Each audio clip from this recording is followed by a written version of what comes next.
ਸਾਰੀ ਸੰਗਤ ਨੂੰ ਵਾਹਿਗੁਰੂ ਜੀ ਕਾ ਖਾਲਸਾ, ਵਾਹਿਗੁਰੂ ਜੀ ਕੀ ਫਤਿਹ।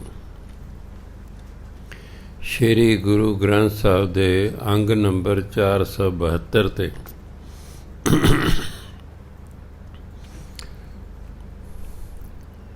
ਉਤੋਂ 8-10 ਪੰਕਤੀਆਂ ਛੱਡ ਕੇ ਹੈ। ਮਹਿਲਾ ਪਹਿਲਾ। ਜਿਉਂ ਜੋਰੂ ਸਿਰ ਨਾਮਨੀ, ਆਵੈ ਵਾਰੋ ਵਾਰ।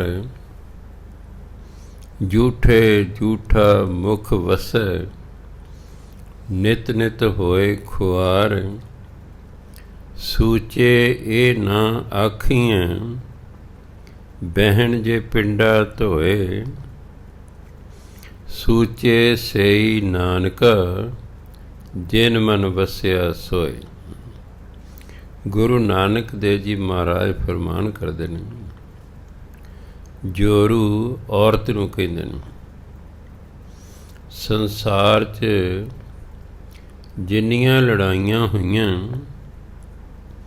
ਉਹਨਾਂ 'ਚ ਬਹੁਤੀਆਂ 3 ਕਾਰਨਾਂ ਕਰਕੇ ਹੋਈਆਂ। ਜ਼ਰ, ਜੋਰੂ, ਜ਼ਿਮੀ। ਜ਼ਰ ਧਨ ਦੌਲਤ ਲਈ, ਜੋਰੂ ਔਰਤ ਲਈ ਜਾਂ ਜ਼ਮੀਨ ਲਈ। ਇਹ ਤਿੰਨਾਂ ਕਾਰਨਾਂ ਕਰਕੇ ਹੀ ਲੜਾਈਆਂ ਹੁੰਦੀਆਂ ਨੇ। ਜੋਰੂ ਔਰਤ ਨੂੰ ਕਹਿੰਦੇ ਨੇ। ਜਿਉਂ ਜੋਰੂ ਸਿਰ ਨਾਮਨੀ। ਸਿਰ ਨਾਮਨੀ ਦੇ ਮਾਹਵਾਰੀ, ਜਿਹਨੂੰ ਇੰਗਲਿਸ਼ ਕਹਿੰਦੇ ਮੈਂਸਿਸ। ਔਰਤ ਨੂੰ ਜਿਵੇਂ ਮਾਹਵਾਰੀ ਆਵੈ ਵਾਰੋ ਵਾਰ, ਵਾਰੀ ਵਾਰੀ ਆਉਂਦੀ ਹੈ, ਹਰ ਮਹੀਨੇ ਆਉਂਦੀ, ਇਸ ਲਈ ਉਹਦਾ ਨਾਮ ਹੈ ਮਾਹਵਾਰੀ। ਮਾਹ ਮੈਨੇ ਮਹੀਨਾ। ਜਿਵੇਂ ਔਰਤ ਨੂੰ ਮਾਹਵਾਰੀ ਹਰ ਮਹੀਨੇ ਆਉਂਦੀ ਹੈ, ਅਤੇ ਮਾਹਵਾਰੀ ਜਿਹੜੇ 3 ਜਾਂ 4 ਦਿਨ ਹੁੰਦੇ ਨੇ, ਉਦੋਂ ਕਹਿੰਦੇ ਔਰਤ ਜੀ ਅਪਵਿੱਤਰ ਹੈ। ਇਹ ਅਪਵਿੱਤਰ ਹੈ। ਹਿੰਦੂ ਧਰਮ ਵਾਲੇ ਖਾਸ ਕਰਕੇ ਔਰਤ ਨੂੰ ਉਹਨਾਂ ਦਿਨਾਂ 'ਚ ਅਪਵਿੱਤਰ ਗਿਣਦੇ ਨੇ। ਸਿੱਖ ਧਰਮ 'ਚ ਐਸਾ ਨਹੀਂ ਹੈ। ਉਹ ਕਹਿੰਦੇ ਨੇ ਇਹ ਤਾਂ ਕੁਦਰਤ ਦਾ ਅਸੂਲ ਹੈ। ਕੁਦਰਤ ਜੋ ਕਰ ਰਹੀ ਹੈ ਠੀਕ ਕਰ ਰਹੀ ਹੈ। ਕੁਦਰਤ ਜੋ ਕਰਦੀ ਉਹ ਅਪਵਿੱਤਰ ਨਹੀਂ ਹੁੰਦਾ। ਅਪਵਿੱਤਰ ਤਾਂ ਸਾਡਾ ਕੀਤਾ ਹੋਇਆ ਹੁੰਦਾ ਹੈ। ਜਦੋਂ ਅਸੀਂ ਮਾੜੇ ਕੰਮ ਕਰਦੇ ਹਾਂ, ਉਦੋਂ ਅਸੀਂ ਅਪਵਿੱਤਰ ਹਾਂ। ਮਾੜਾ ਬੋਲਦੇ ਹਾਂ ਤਾਂ ਅਪਵਿੱਤਰ ਹਾਂ। ਗੰਦ ਮੰਦ ਖਾਂਦੇ ਹਾਂ ਤਾਂ ਅਪਵਿੱਤਰ ਹਾਂ। ਇਹ ਤਾਂ ਕੁਦਰਤ ਵੱਲੋਂ ਹੈ। ਇਸ ਲਈ ਜਿਹੜੀ ਘਟਨਾ ਕੁਦਰਤ ਵੱਲੋਂ ਹੁੰਦੀ ਹੈ, ਉਹ ਅਪਵਿੱਤਰ ਨਹੀਂ ਹੁੰਦੀ ਸਿੱਖ ਧਰਮ 'ਚ। ਇਸ ਲਈ ਜਦੋਂ ਔਰਤ ਨੂੰ ਮੈਂਸਿਸ ਆਉਂਦੇ ਨੇ, ਮਾਹਵਾਰੀ ਆਉਂਦੀ ਹੈ, ਹਿੰਦੂ ਵੀਰ ਉਸ ਗਿਣਦੇ ਨੇ 4 ਦਿਨ ਔਰਤ ਅਪਵਿੱਤਰ ਹੁੰਦੀ ਹੈ। ਪਰ ਗੁਰੂ ਮਹਾਰਾਜ ਕਹਿੰਦੇ ਅਸਲ ਅਪਵਿੱਤਰ ਕੌਣ ਹੈ? ਝੂਠੇ ਝੂਠਾ ਮੁਖ ਵਸੈ। ਅਸਲ ਝੂਠਾ ਅਪਵਿੱਤਰ ਕੌਣ ਹੈ? ਜਿਹਦੇ ਮੁਖ 'ਚ ਝੂਠ ਹੈ। ਇੱਕ ਹੁੰਦਾ ਸੁੱਚ, ਇਹ ਜੀ ਸੁੱਚਾ ਭੰਡ ਹੈ। ਦੂਜਾ ਹੁੰਦਾ ਝੂਠਾ ਭੰਡ। ਸੋ ਜੋ ਵਿਅਕਤੀ ਝੂਠਾ ਹੈ, ਅਸਲ 'ਚ ਉਹ ਅਪਵਿੱਤਰ ਹੈ। ਅਸਲ 'ਚ ਉਹ ਅਪਵਿੱਤਰ ਹੈ। ਅਤੇ ਝੂਠੇ ਵਿਅਕਤੀ ਦੇ ਮੁਖ 'ਚ ਵੀ ਝੂਠ ਵਸਦੀ ਹੈ। ਉਹ ਝੂਠ ਬੋਲਦਾ ਹੈ। ਉਹ ਜੋ ਨਹੀਂ ਖਾਣ ਪੀਣ ਵਾਲੀਆਂ ਚੀਜ਼ਾਂ ਉਹਨਾਂ ਨੂੰ ਖਾਂਦਾ ਪੀਂਦਾ ਹੈ। ਅਸਲ 'ਚ ਝੂਠਾ ਤਾਂ ਉਹ ਹੈ, ਔਰਤ ਝੂਠੀ ਨਹੀਂ ਹੈ। ਅਤੇ ਜਿਨ੍ਹਾਂ ਦੇ ਮੁਖ 'ਚ ਝੂਠ ਵਸਦੀ ਹੈ, ਅਪਵਿੱਤਰਤਾ ਵਸਦੀ ਹੈ, ਨਿਤ ਨਿਤ ਹੋਏ ਖੁਆਰ, ਉਹ ਹਮੇਸ਼ਾ ਖੁਆਰ ਹੁੰਦਾ ਹੈ। ਸੂਚੇ ਇਹ ਨਾ ਆਖੀਆਂ। ਸੂਚੇ ਬਹੁਵਚਨ ਹੈ, ਸੂਚਾ ਇੱਕ ਵਚਨ ਹੁੰਦਾ ਹੈ। ਸੂਚੇ ਬਹੁਵਚਨ ਹੁੰਦਾ। ਹੁਣ ਕਿ ਸੂਚੇ ਬਹੁਵਚਨ ਨੇ ਅੱਗੇ ਜਿਹੜਾ ਇਹ ਸ਼ਬਦ ਹੈ, ਹਾਹੇ ਨੂੰ ਸਿਹਾਰੀ ਲਾ ਕੇ ਇਹ ਸ਼ਬਦ ਨੂੰ ਬਹੁਵਚਨ ਬਣਾਇਆ ਹੋਇਆ ਹੈ। ਜੇ ਈੜੀ ਲਾਂ ਹਾਹਾ ਇਹ ਹੁੰਦਾ ਤਾਂ ਇੱਕ ਵਚਨ ਹੋਣਾ ਸੀ, ਇਸਤਰੀ ਲਿੰਗ ਹੋਣਾ ਸੀ। ਜੇ ਈੜੀ ਲਾਂ ਹਾਹੇ ਨੂੰ ਔਂਕੜ ਹੁੰਦਾ ਇਹ, ਇੱਕ ਵਚਨ ਹੋਣਾ ਸੀ, ਪੁਲਿੰਗ ਹੋਣਾ ਸੀ। ਹੁਣ ਈੜੀ ਲਾਂ ਹਾਹੇ ਨੂੰ ਸਿਹਾਰੀ ਹੈ, ਇਹ ਜਿਹੜਾ ਸ਼ਬਦ ਹੈ ਇਹ ਬਹੁਵਚਨ ਹੈ। ਸੂਚੇ ਇਹ ਨਾ ਆਖੀਏ, ਇਸ ਲੱਗਿਆ ਆਖੀਏ।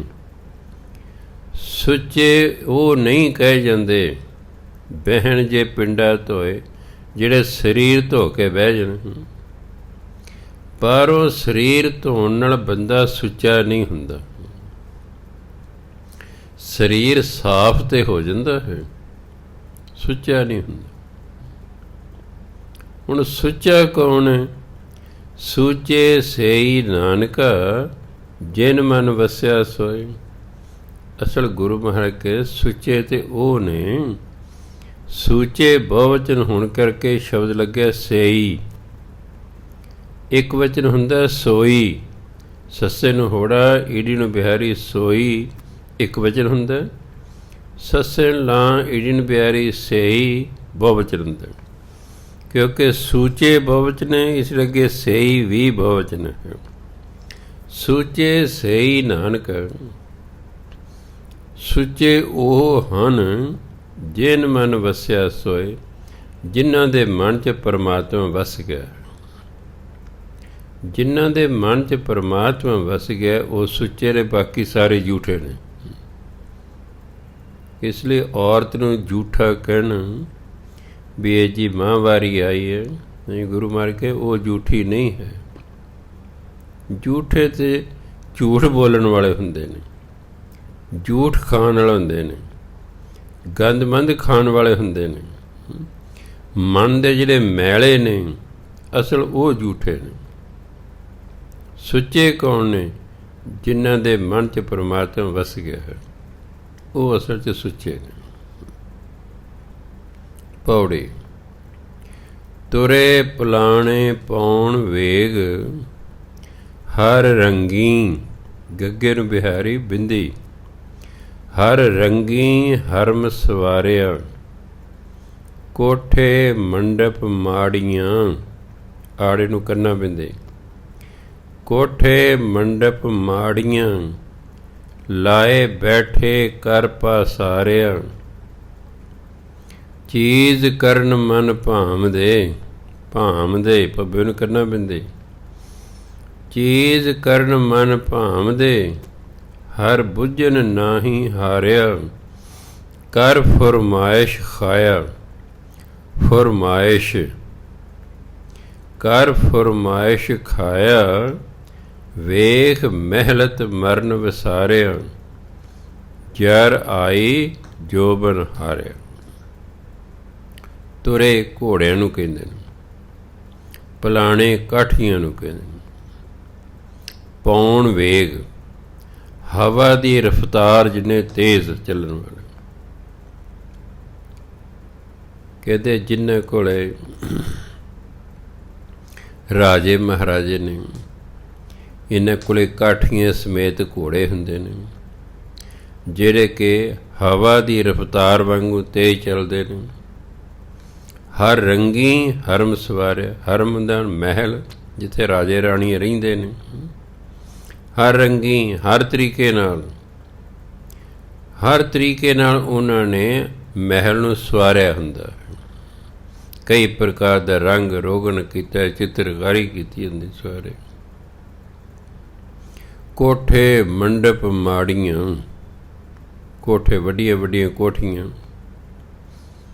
ਮਹਿਲ ਮਾੜੀਆਂ ਹੁੰਦੇ ਉੱਚੇ ਉੱਚੇ ਘਰ। ਵੱਡੀਆਂ ਵੱਡੀਆਂ ਕੋਠੀਆਂ ਨੇ, ਮਹਿਲ ਮਾੜੀਆਂ ਨੇ। ਲਾਏ ਬੈਠੇ ਕਰ ਪਸਾਰਿਆ, ਅਤੇ ਉਹਦੇ ਵਿੱਚ ਬਹੁਤ ਪਸਾਰਾ ਕੀਤਾ ਹੋਇਆ ਹੈ, ਬੜਾ ਸਮਾਨ ਰੱਖਿਆ ਹੋਇਆ ਹੈ। ਬਹੁਤ ਵੱਡੀਆਂ ਵੱਡੀਆਂ ਕੋਠੀਆਂ ਨੇ, ਮਹਿਲ ਮਾੜੀਆਂ ਨੇ। ਬਹੁਤ ਉਹਦੇ ਵਿੱਚ ਸਮਾਨ ਰੱਖਿਆ ਹੋਇਆ ਹੈ। ਚੀਜ਼ ਕਰਨ ਮਨ ਭਾਵਦੇ, ਮਨ ਭਾਉਂਦੀਆਂ ਮੌਜਾਂ ਕਰਦੇ ਨੇ। ਚੀਜ਼ ਕਰਨ ਮੌਜਾਂ ਮਾਣਦੇ ਨੇ, ਜਿਵੇਂ ਮਨ ਚਾਹੁੰਦਾ ਉਵੇਂ ਕਰਦੇ ਨੇ। ਹਰ ਬੁੱਝਣ ਨਹੀਂ, ਪਰ ਰੱਬ ਨੂੰ ਯਾਦ ਨਹੀਂ ਕਰਦੇ। ਹਾਰਿਆ, ਇਸ ਲਈ ਇਹ ਜੀਵਨ ਦੀ ਬਾਜ਼ੀ ਹਾਰ ਕੇ ਜਾਂਦੇ ਨੇ। ਸੋ ਧਰਮ ਇਹ ਕਹਿੰਦਾ ਕਿ ਭਾਵੇਂ ਤੁਹਾਡੇ ਕੋਲ ਆਵਾਜਾਈ ਦੇ ਬੜੇ ਵਧੀਆ ਸਾਧਨ ਹੋਣ, ਮਹਿਲ ਮਾੜੀਆਂ ਹੋਣ, ਘਰ 'ਚ ਬਹੁਤ ਸਮਾਨ ਹੋਵੇ, ਪਰ ਜੇ ਤੁਸੀਂ ਪਰਮਾਤਮਾ ਦਾ ਨਾਮ ਨਹੀਂ ਜਪਦੇ, ਸਮਝੋ ਤੁਸੀਂ ਮਨੁੱਖਾ ਜੀਵਨ ਦੀ ਬਾਜ਼ੀ ਹਾਰ ਕੇ ਸੰਸਾਰ ਤੋਂ ਜਾ ਰਹੇ ਹੋ। ਉੱਥੇ ਅੱਗੇ ਧਰਮਰਾਜ ਨੇ ਪੁੱਛਣਾ ਕਿ ਤੁਹਾਨੂੰ ਪਰਮਾਤਮਾ ਨੇ ਰਾਜ ਭਾਗ ਦਿੱਤੇ, ਆਵਾਜਾਈ ਦੇ ਸਾਧਨ ਦਿੱਤੇ, ਖਾਣ ਪੀਣ ਨੂੰ ਬਹੁਤ ਦਿੱਤਾ, ਰਹਿਣ ਨੂੰ ਵਧੀਆ ਘਰ ਦਿੱਤੇ, ਅਤੇ ਤੁਸੀਂ ਫਿਰ ਨਾਮ ਕਿਉਂ ਨਹੀਂ ਜਪਿਆ? ਪਰਮਾਤਮਾ ਦਾ ਸ਼ੁਕਰਾਨਾ ਕਿਉਂ ਨਹੀਂ ਕੀਤਾ? ਫਿਰ ਉੱਥੇ ਕੁੱਟ ਪੈਂਦੀ ਹੈ। ਫਿਰ ਇਹ ਜੀਵਨ ਬਾਜ਼ੀ ਹਾਰ ਕੇ ਜਾਂਦੇ। ਅਸੀਂ ਭਾਵੇਂ ਕਿੰਨੇ ਵੀ ਅਮੀਰ ਹੋਈਏ, ਹਉਮੈ ਨਹੀਂ ਕਰਨੀ। ਸੋ ਕਹਿੰਦੇ ਸੱਚੇ ਪਾਤਸ਼ਾਹ ਤੇਰੀ ਕਿਰਪਾ ਹੈ, ਤੂੰ ਰਹਿਣ ਨੂੰ ਸੋਹਣਾ ਕਰ ਦਿੱਤਾ ਹੈ, ਪਹਿਨਣ ਨੂੰ ਤੂੰ ਵਧੀਆ ਕੱਪੜੇ ਦਿੱਤੇ ਨੇ, ਤੂੰ ਪਰਿਵਾਰ ਦਿੱਤਾ ਹੈ, ਤੂੰ ਰਹਿਣ ਨੂੰ ਚੰਗਾ ਘਰ ਦਿੱਤਾ ਹੈ, ਆਵਾਜਾਈ ਦੇ ਸਾਧਨ ਦਿੱਤੇ ਨੇ, ਕਮਾਈ ਦਾ ਸਾਧਨ ਕੋਈ ਨਾ ਕੋਈ ਦਿੱਤਾ ਹੈ। ਤੇਰਾ ਬਹੁਤ ਬਹੁਤ ਧੰਨਵਾਦ ਹੈ। ਅਤੇ ਧੰਨਵਾਦ ਵਜੋਂ ਉਹਦਾ ਨਾਮ ਜਪਣਾ, ਨਾਮ ਜਪਣਾ। ਫਿਰ ਜਿਹੜਾ ਹੈ ਇਹ ਅਮੀਰੀ ਵੀ ਸਿੱਖ ਧਰਮ 'ਚ ਪ੍ਰਵਾਨ ਹੈ। ਚਾਹੇ ਤੁਸੀਂ ਕਰੋੜਾਪਤੀ ਹੋ, ਸ਼ਰਤ ਇੱਕ ਹੈ ਕਿ 10 ਨੂੰ ਦੀ ਕਿਰਤ ਨਾਲ ਹੋਵੋ। ਅਗਰ ਸਿੱਖ ਹਰਾਮ ਦੀ ਕਮਾਈ ਨਾਲ ਕਰੋੜਾਪਤੀ ਹੈ, ਇਹਦੀ ਕੋਈ ਕੀਮਤ ਨਹੀਂ ਪਰਮਾਤਮਾ ਦੇ ਦਰਬਾਰ 'ਚ, ਨਾ ਗੁਰੂ ਘਰ 'ਚ ਇਹਦੀ ਕੋਈ ਕੀਮਤ ਹੈ, ਨਾ ਪਰਮਾਤਮਾ ਦੇ ਦਰ 'ਤੇ ਕੀਮਤ ਹੈ। ਉਹ ਕਹਿ ਤੂੰ ਤੇ ਹਰਾਮ ਦੀ ਕਮਾਈ ਨਾਲ ਜਿਹੜਾ ਹੈ ਕਰੋੜਾਪਤੀ ਬਣੇ। ਅਤੇ ਗੁਰੂ ਮਹਾਰਾਜ ਕਹਿੰਦੇ ਪਾਪਾਂ ਬਾਝੋਂ ਹੋਵੇ ਨਾਹੀਂ, ਮੋਇਆਂ ਸਾਰ ਨ ਜਾਈ। ਪਾਪਾਂ ਤੋਂ ਬਿਨਾਂ ਮਾਇਆ ਇਕੱਠੀ ਨਹੀਂ ਹੁੰਦੀ, ਮੋਇਆਂ ਨਾਲ ਨਾ ਜਾਈ, ਮਰਨ ਤੋਂ ਬਾਅਦ ਨਾਲ ਨਹੀਂ ਜਾਂਦੀ। ਮਰਨ 'ਤੇ ਮਾਇਆ ਨਾਲ ਨਹੀਂ ਜਾਂਦੀ, ਅਤੇ ਪਾਪਾਂ ਤੋਂ ਬਿਨਾਂ ਇਕੱਠੀ ਨਹੀਂ ਹੁੰਦੀ। ਪਾਪਾਂ ਤੋਂ ਬਿਨਾਂ ਕਰੋੜਾਂ ਰੁਪਏ ਇਕੱਠੇ ਨਹੀਂ ਕੀਤੇ ਜਾ ਸਕਦੇ। ਪਾਪ ਕਰਮ ਮਨੁੱਖ ਕਰਦਾ ਹੈ, ਦੂਜਿਆਂ ਦਾ ਹੱਕ ਮਾਰਦਾ ਹੈ, ਰਿਸ਼ਵਤਾਂ ਲੈਂਦਾ ਹੈ, ਮਿਲਾਵਟਾਂ ਕਰਦਾ ਹੈ, ਠੱਗੀਆਂ ਕਰਦਾ ਹੈ, ਬਨੌਟੀ ਸਮਾਨ ਬਣਾਉਂਦਾ ਹੈ, ਨਸ਼ੇ ਵੇਚਦਾ ਹੈ, ਕਿਸੇ ਦਾ ਪਲਾਟ ਦੱਬ ਲਿਆ, ਕਿਸੇ ਦਾ ਮਕਾਨ ਦੱਬ ਲਿਆ, ਕਿਸੇ ਦੇ ਪੈਸੇ ਉਧਾਰ ਲੈ ਲਏ, ਮੁੱਕਰ ਗਏ। ਮੇਰੇ ਕੋਲ ਕਈ ਵਿਚਾਰੇ ਆਉਂਦੇ ਨੇ ਜੀ, ਮੇਰੇ ਦੋਸਤ ਨੇ ਮੇਰੇ ਤੋਂ ਉਧਾਰ ਲਿਆ ਸੀ ਇੰਨੇ ਲੱਖ, ਹੁਣ ਮੋੜਦਾ ਨਹੀਂ ਹੈਗਾ, ਹੁਣ ਮੋੜਦਾ ਨਹੀਂ ਹੈਗਾ। ਬੇਈਮਾਨ ਲੋਕ ਹੋਏ ਨੇ। ਮੈਂ ਭਈ ਅੱਗੇ ਤੋਂ ਕੋਈ ਕਿਸੇ ਨੂੰ ਉਧਾਰ ਨਹੀਂ ਦੇਣਾ। ਜਵਾਬ ਦੇ ਸਾਹਿਬ, ਨਾਲੇ ਤੂੰ ਪੈਸੇ ਗਵਾਏ, ਨਾਲੇ ਦੋਸਤੀ ਗਵਾਈ, ਨਾਲੇ ਆਪਣੇ ਮਨ ਦੀ ਸ਼ਾਂਤੀ ਗਵਾਈ, ਤੂੰ ਕੀ ਖਟਿਆ? ਉਹ ਖਟ ਗਿਆ, ਉਹ ਤੇਰੇ ਪੈਸੇ ਲੱਖਾਂ ਰੁਪਏ ਦਬ ਗਿਆ। ਅੱਜ ਦਾ ਮਨੁੱਖ ਘਟੀਆ ਹੋ ਗਿਆ ਹੈ, ਇਸ 'ਤੇ ਵਿਸ਼ਵਾਸ ਨਹੀਂ ਕੀਤਾ ਜਾ ਸਕਦਾ। ਐਵੇਂ 5% ਚੱਜ ਦੇ ਲੋਕ ਰਹਿ ਗਏ ਹੋਣਗੇ, ਬਾਕੀ ਸਭ ਬੇਈਮਾਨ ਘਟੀਆ ਹੋ ਗਏ ਨੇ। ਜਿੱਥੋਂ ਤੱਕ ਇਹਦਾ ਜ਼ੋਰ ਚੱਲਦਾ ਹੈ, ਵਾਹ ਚੱਲਦਾ, ਠੱਗੀਆਂ ਠੋਰੀਆਂ 'ਤੇ ਲੱਗਾ ਹੋਇਆ ਹੈ। ਸੋ ਇਸ ਲਈ ਗੁਰੂ ਮਹਾਰਾਜ ਕਹਿੰਦੇ ਉਹ ਰੱਬ ਨੂੰ ਯਾਦ ਨਹੀਂ ਕਰਦੇ, ਇਸ ਲਈ ਹਾਰਿਆ। ਮਨੁੱਖਾ ਜੀਵਨ ਹਾਰ ਕੇ ਚਲੇ ਜਾਂਦੇ। ਕਰ ਫਰਮਾਇਸ਼ ਖਾਇਆ।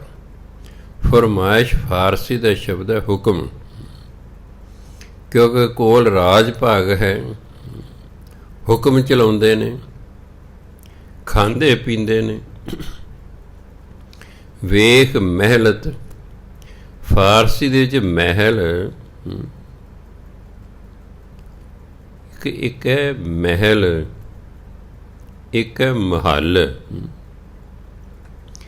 ਹਿੰਦੀ 'ਚ ਕਹਿੰਦੇ ਨੇ ਮਹਿਲ, ਫਾਰਸੀ 'ਚ ਕਹਿੰਦੇ ਨੇ ਮਹੱਲ। ਰਾਜਾ ਮਹੱਲਾਂ 'ਚ ਰਹਿੰਦਾ, ਹਿੰਦੀ 'ਚ ਕਹਿੰਦੇ ਰਾਜਾ ਮਹਿਲਾਂ 'ਚ ਰਹਿੰਦਾ ਹੈ। ਮਹਿਲ ਜਾਂ ਮਹੱਲ ਦਾ ਬਹੁਵਚਨ ਹੈ ਮਹਿਲਤ। ਵੇਖ ਮਹਿਲਤ ਮਰਨ ਵਿਸਾਰਿਆ, ਮਹਿਲਾਂ ਨੂੰ ਵੇਖ ਕੇ ਮੌਤ ਹੀ ਭੁੱਲ ਗਈ ਵੀ ਮੈਂ ਕਦੇ ਮਰਨਾ ਵੀ ਹੈ। ਹੁਕਮ ਚਲਾਉਂਦੇ ਨੇ, ਖਾਂਦੇ ਪੀਂਦੇ ਨੇ, ਮਹਿਲਾਂ ਨੂੰ ਵੇਖਦੇ ਨੇ, ਮੌਤ ਭੁੱਲ ਗਈ ਹੈ ਵੀ ਅਸੀਂ ਕਦੇ ਮਰਨਾ ਵੀ ਹੈ, ਭੁੱਲ ਗਈ ਹੈ। ਚੀਜ਼ ਕਰਨ ਮਨ ਭਾਵਦੇ, ਇਸ ਲਈ ਮਨ ਚਾਹੁੰਦੇ ਹੋਏ ਜਿਹੜੇ ਮੌਜਾਂ ਕਰਦੇ ਨੇ, ਮੌਜ ਮੇਲੇ ਕਰਦੇ ਨੇ ਜਿਵੇਂ ਮਨ ਚਾਹੁੰਦਾ ਹੈ, ਇਸ ਲਈ ਜ਼ਿੰਦਗੀ ਹਾਰ ਜਾਂਦੇ ਨੇ। ਕਰ ਫਰਮਾਇਸ਼ ਖਾਇਆ, ਵੇਖ ਮਹਿਲਤ ਮਰਨ ਵਿਸਾਰਿਆ, ਫਿਰ ਮਹਿਲਾਂ ਨੂੰ ਵੇਖ ਕੇ ਮੌਤ ਭੁੱਲ ਜਾਂਦੀ ਹੈ। ਜਰ ਆਈ ਜੋਬਨ ਹਾਰਿਆ, ਜਰ ਬੁਢਾਪੇ ਨੂੰ ਕਹਿੰਦੇ ਨੇ। ਜਦੋਂ ਬੁਢਾਪਾ ਆਉਂਦਾ ਫਿਰ ਜਵਾਨੀ ਖਤਮ ਹੋ ਜਾਂਦੀ ਹੈ। ਜਵਾਨੀ ਦੇ ਜਿਹੜੇ ਰੰਗ ਮਾਣੇ ਸਨ ਉਹ ਫਿਰ ਖਤਮ ਹੋ ਜਾਂਦੇ ਨੇ, ਬੁਢਾਪਾ ਆ ਗਿਆ ਹੈ। ਬੁਢਾਪੇ ਨਾ ਚੱਜ ਨਾਲ ਤੁਰ ਹੁੰਦਾ, ਨਾ ਚੱਜ ਨਾਲ ਖਾਣ ਨੂੰ ਕੋਈ ਜੀਅ ਕਰਦਾ, ਨਾ ਪਹਿਨਣ ਨੂੰ ਜੀਅ ਕਰਦਾ ਹੈ। ਬੁਢਾਪਾ ਆ ਜਾਂਦਾ, ਜਵਾਨੀ ਹਾਰ ਜਾਂਦੀ ਹੈ। ਭਾਵ ਮਨੁੱਖਾ ਜੀਵਨ ਐਵੇਂ ਹੀ ਗੁਆਤਾ। 83,99,999 ਜੂਨੀਆਂ ਤੋਂ ਬਾਅਦ ਮਨੁੱਖਾ ਜੀਵਨ ਮਿਲਿਆ। ਇਹ ਮਿਲਿਆ ਸੀ ਸ਼ੁਭ ਕਰਮ ਕਰਨੇ ਅਤੇ ਨਾਮ ਜਪਣ ਲਈ। ਨਾ ਸ਼ੁਭ ਕਰਮ ਕੀਤੇ, ਨਾ ਨਾਮ ਜਪਿਆ, ਇਸ ਲਈ ਕੀਮਤੀ ਮਨੁੱਖਾ ਜੀਵਨ ਹਾਰ ਕੇ ਚਲੇ ਗਏ।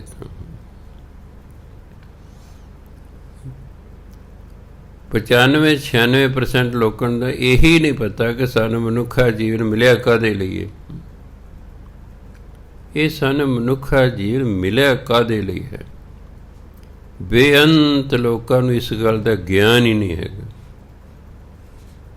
ਗਿਆਨ ਤੇ ਗੁਰੂ ਤੋਂ ਮਿਲਣਾ ਹੈ, ਤੇ ਗਿਆਨ ਅਖਬਾਰਾਂ 'ਚ ਲੱਭਦੇ ਨੇ, TV 'ਚ ਲੱਭਦੇ ਨੇ।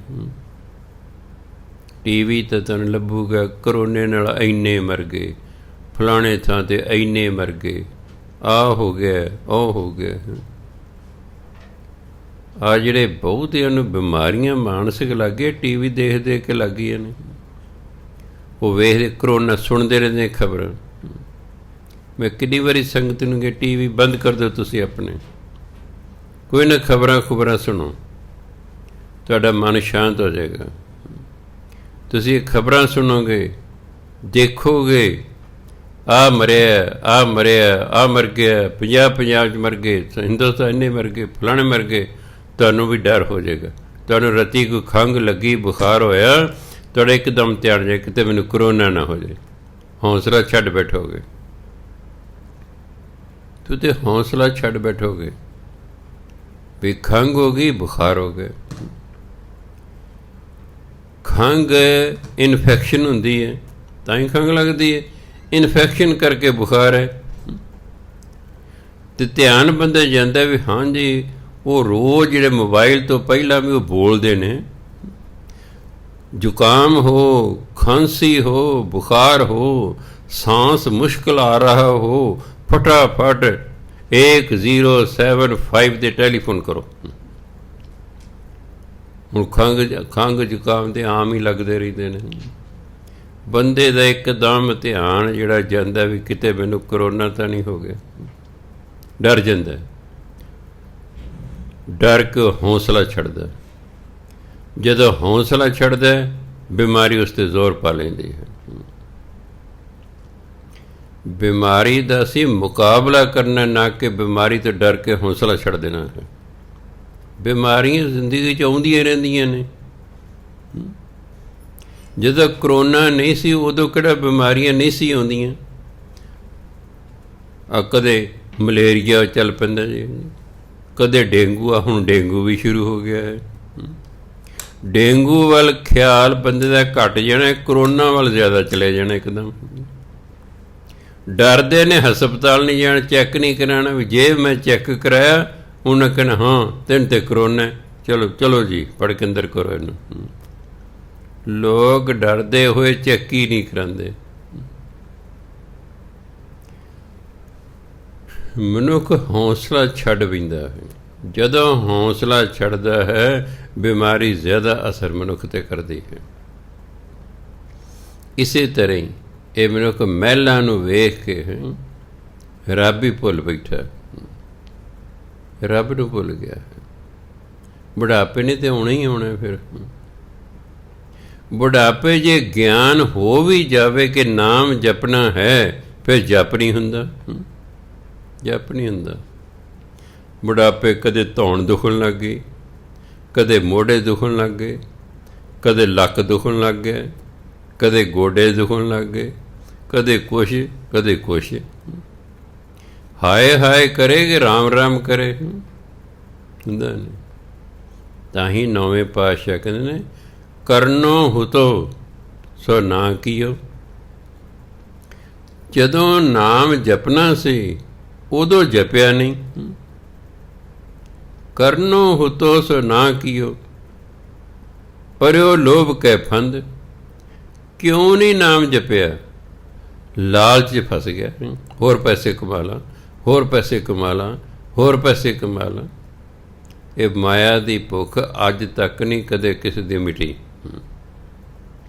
ਅੱਜ ਜਿਹਨਾਂ ਕੋਲ ਅਰਬਾਂ ਰੁਪਈਏ ਨੇ ਉਹ ਵੀ ਸਰਕਾਰ ਨੂੰ ਕਹਿੰਦੇ ਸਾਨੂੰ ਹੋਰ ਜਿਹੜਾ ਕਨਸੈਸ਼ਨ ਦਿਓ ਜੀ, ਸਾਡਾ ਬਿਜ਼ਨਸ ਡਾਊਨ ਹੋ ਗਿਆ ਹੈ। ਗਰੀਬ ਨੂੰ ਤਾਂ ਕੋਈ ਪੁੱਛਦਾ ਹੀ ਨਹੀਂ ਹੈਗਾ। ਉਹਨਾਂ ਕੋਲ ਪੈਸਾ ਬਹੁਤ ਹੈ, ਉਹ ਪੈਸਾ ਦੇ ਕੇ ਹੋਰ ਸਹੂਲਤਾਂ ਲੈ ਲੈਂਦੇ ਹਨ। ਪਰ ਜਦੋਂ ਬੁਢਾਪਾ ਆਉਣਾ ਨਾ, ਫਿਰ ਇਹ ਪੈਸਾ ਧਰਿਆ ਧਰਿਆ ਹੀ ਰਹਿ ਜਾਂਦਾ ਹੈ। ਬਹੁਤੀ ਦੁਨੀਆ, ਬਹੁਤੇ ਅਮੀਰਾਂ ਤੇ ਸ਼ੂਗਰ ਹੋ ਜਾਂਦੀ ਹੈ, ਉਹ ਤਾਂ ਕੋਈ ਖਾ ਹੀ ਨਹੀਂ ਸਕਦੇ। ਸ਼ੂਗਰ ਹੌਲੀ ਹੌਲੀ ਹੱਡੀਆਂ ਨੂੰ ਕਮਜ਼ੋਰ ਕਰਦੀ, ਖੋਖਲਾ ਸਰੀਰ ਹੋ ਜਾਂਦਾ। ਕੀ ਕਰੋਗੇ? ਮੰਨ ਲਓ ਮੇਰੀ ਜੇਬ 'ਚ 10,000 ਰੁਪਈਆ,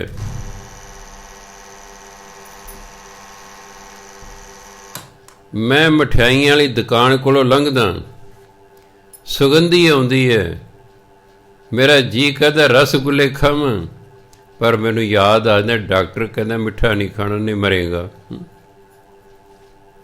ਕੋਲ ਪੈਸੇ ਨੇ, ਖਾਣ ਦਾ ਹੁਕਮ ਨਹੀਂ। ਕੀ ਕਰੋਗੇ ਇਹਨਾਂ ਪੈਸਿਆਂ ਨੂੰ? ਫਿਰ ਕੀ ਕਰੋਗੇ ਕਰੋੜਾਂ ਅਰਬਾਂ ਰੁਪਈਆਂ ਨੂੰ? ਇਹ ਕਰੋੜਾਂ ਅਰਬਾਂ ਰੁਪਈਏ ਹਰਾਮ ਦੀ ਕਮਾਈ ਤੋਂ ਬਿਨਾਂ ਕਦੇ ਇਕੱਠੇ ਹੋ ਹੀ ਨਹੀਂ ਸਕਦੇ। ਜ਼ਰੂਰ ਇਹਦੇ ਮਗਰ ਹਰਾਮ ਦੀ ਕਮਾਈ ਹੁੰਦੀ ਹੈ। ਫਿਰ ਬੁਢਾਪਾ ਆਉਂਦਾ ਹੈ, ਜਵਾਨੀ ਖਤਮ ਹੋ ਜਾਂਦੀ ਹੈ, ਫਿਰ ਪਛਤਾਵਾ ਹੁੰਦਾ ਹੈ। ਤੇ ਕਹਿੰਦੇ ਅਬ ਪਛਤਾਏ ਕਿਆ ਹੋਤ ਜਬ ਚਿੜੀਆਂ ਚੁਗ ਗਈ ਖੇਤ। ਚਿੜੀਆਂ ਖੇਤ ਹੀ ਖਾ ਗਈਆਂ, ਕਹਿੰਦੇ ਹੁਣ ਪਛਤਾਉਣ ਨਾਲ ਕੀ ਬਣਦਾ। ਸੋ ਵੇਲਾ ਹੁੰਦਾ ਹਰ ਇੱਕ ਚੀਜ਼ ਦਾ। ਵੇਲੇ ਦੀ ਨਮਾਜ਼, ਕੁਵੇਲੇ ਦੀਆਂ ਟੱਕਰਾਂ, ਕਹਾਵਤ ਹੈ ਨਾ। ਵੇਲੇ ਦੀ ਨਮਾਜ਼, ਕੁਵੇਲੇ ਦੀਆਂ ਟੱਕਰਾਂ। ਹਰ ਇੱਕ ਚੀਜ਼ ਦਾ ਸਮਾਂ ਹੁੰਦਾ। ਹੁਣ ਦੇਖੋ, ਬਚਪਨ ਹੈ, ਥੋੜ੍ਹੇ ਵੱਡਾ ਹੋਇਆ, ਫਿਰ ਪੜ੍ਹਾਈ ਦਾ ਸਮਾਂ। ਜਵਾਨ ਹੋਣ ਤੱਕ ਪੜ੍ਹਾਈ ਪੂਰੀ ਹੋ ਜਾਣੀ ਚਾਹੀਦੀ ਤੁਹਾਡੀ, ਕਿਉਂਕਿ 24-25 ਸਾਲਾਂ ਤੱਕ ਬੰਦੇ 'ਚ ਬਹੁਤ ਐਨਰਜੀ ਹੁੰਦੀ ਹੈ। ਉਹ ਜੋ ਕੁਛ ਵੀ ਕਰਨਾ ਚਾਹੇ ਕਰ ਸਕਦਾ, ਉਹ 'ਚ ਤਾਕਤ, ਸਰੀਰ ਤਾਕਤ ਹੁੰਦੀ ਹੈ। ਉਹ ਵੇਲਾ ਹੁੰਦਾ। ਜੇ ਨਹੀਂ ਸੋਝੀ ਤਾਂ ਇਸ ਵੇਲੇ ਨੂੰ ਉਹ ਅਵਾਰਾ ਗਰਦੀ 'ਚ ਬਤੀਤ ਕਰਕੇ ਆਪਣੀ ਜ਼ਿੰਦਗੀ ਨੂੰ ਹਮੇਸ਼ਾ ਲਈ ਬਰਬਾਦ ਕਰ ਲੈਂਦਾ ਹੈ। ਤੁਸੀਂ ਜਿੰਨਾ ਘਰੋਂ ਬਾਹਰ ਰਹੋਗੇ ਓਨੇ ਹੀ ਵਿਗੜੋਗੇ, ਯਾਦ ਰੱਖੋ। ਸਮਾਜ ਸਾਡਾ ਵਧੀਆ ਨਹੀਂ ਹੈਗਾ, ਜਿਸ 'ਚ ਤੁਸੀਂ ਫਿਰੋਗੇ ਤਾਂ ਵਧੀਆ ਹੋ ਜਾਓਗੇ। ਵਿਗੜਿਆ ਹੋਇਆ ਸਮਾਜ ਹੈ, ਜਿੰਨਾ ਤੁਸੀਂ ਜ਼ਿਆਦਾ ਸਮਾਂ ਘਰੋਂ ਬਾਹਰ ਹੋਗੇ ਤੁਸੀਂ ਜ਼ਰੂਰ ਵਿਗੜੋਗੇ, ਤੁਸੀਂ ਜ਼ਰੂਰ ਵਿਗੜੋਗੇ। ਇਸ ਲਈ ਆਪਣੇ ਘਰ ਰਹਿ ਕੇ ਪੜ੍ਹਾਈ ਕਰੋ, ਠੀਕ ਹੈ। ਸਕੂਲ ਕਾਲਜ ਜਿੰਨਾ ਸਮਾਂ ਜ਼ਰੂਰ ਜਾਓ, ਪਰ ਬਾਕੀ ਸਮੇਂ 'ਚ ਐਵੇਂ ਅਵਾਰਾਗਰਦੀ ਨਹੀਂ ਕਰਨੀ। ਇਹ ਜੀਵਨ ਰੋਜ਼ ਰੋਜ਼ ਨਹੀਂ ਮਿਲਣਾ, ਇਹ ਜਵਾਨੀ ਰੋਜ਼ ਰੋਜ਼ ਨਹੀਂ ਮਿਲਣੀ। ਪੜ੍ਹਾਈ ਦਾ ਇੱਕ ਸਮਾਂ ਹੁੰਦਾ ਹੈ, ਇਸ ਲਈ ਪੜ੍ਹਨਾ ਚਾਹੀਦਾ, ਆਪਣੇ ਵੱਲੋਂ ਪੂਰਾ ਜ਼ੋਰ ਲਾਉਣਾ ਚਾਹੀਦਾ ਹੈ। ਬਾਕੀ ਦਿਮਾਗ ਤੇ ਕੁਦਰਤ ਵੱਲੋਂ ਦਿੱਤਾ ਹੁੰਦਾ ਹੈ। ਦਿਮਾਗ ਨੂੰ ਅਸੀਂ ਬਹੁਤਾ ਵਧਾ ਨਹੀਂ ਸਕਦੇ, ਉਹ ਕੁਦਰਤ ਵੱਲੋਂ ਹੈ। ਪਰ ਮਿਹਨਤ ਤੇ ਕਰ ਸਕਦੇ ਹਾਂ ਨਾ, ਮਿਹਨਤ ਤਾਂ ਸਾਡੇ ਵੱਸ 'ਚ ਹੈ। ਤੁਸੀਂ 1 ਘੰਟਾ ਪੜ੍ਹੇ, ਆਪਣੇ ਮਨ ਨੂੰ ਕਹੋ ਕਿ ਮੈਂ 61 ਮਿੰਟ ਨਹੀਂ ਪੜ੍ਹ ਸਕਦਾ, ਫਿਰ ਆਪੇ ਕੋ ਪੜ੍ਹ ਸਕਦਾ। ਅਗਲੇ 61 ਮਿੰਟ ਪੜ੍ਹੋ, ਫਿਰ ਅਗਲੇ ਕਹੋ ਕਿ ਮੈਂ 62 ਮਿੰਟ ਨਹੀਂ ਪੜ੍ਹ ਸਕਦਾ, ਅਗਲੇ ਮਿੰਟ 62 ਮਿੰਟ ਪੜ੍ਹੋ। ਐਂ ਵਧਾਈ ਜਾਓ। ਤੁਸੀਂ 1 ਘੰਟਾ ਸਿਮਰਨ ਕੀਤਾ, ਕਹੋ ਕਿ ਮੈਂ 61 ਮਿੰਟ ਨਹੀਂ ਕਰ ਸਕਦਾ, ਫਿਰ ਆਪੇ ਹੀ ਕਹੋ ਕਰ ਸਕਦਾ, ਕਰੋ। ਫਿਰ ਅਗਲੇ ਦਿਨ ਉਹਦਾ 62 ਮਿੰਟ ਕਰੋ, ਫਿਰ 63 ਮਿੰਟ ਕਰੋ, ਫਿਰ 64 ਮਿੰਟ ਕਰੋ। ਮਿੰਟ ਕਰਕੇ ਵਧਾਉਂਦੇ ਜਾਓ, ਤਾਂ 2-3 ਮਹੀਨਿਆਂ 'ਚ ਕਿਤੇ ਦੇ ਕਿਤੇ ਪਹੁੰਚ ਜਾਓਗੇ ਤੁਸੀਂ। ਮਿੰਟ ਵਧਾਉਣਾ ਤੁਹਾਨੂੰ ਔਖਾ ਵੀ ਨਹੀਂ ਲੱਗੇਗਾ, ਮਿੰਟ ਵਧਾਉਣਾ ਔਖਾ ਨਹੀਂ ਲੱਗੇਗਾ, ਪਰ ਕੁਝ ਮਹੀਨਿਆਂ ਬਾਅਦ ਤੁਸੀਂ ਕਈ ਘੰਟਿਆਂ 'ਤੇ ਪਹੁੰਚ ਜਾਓਗੇ। ਇਸ ਤਰ੍ਹਾਂ ਵਧਾਈ ਜਾਓ।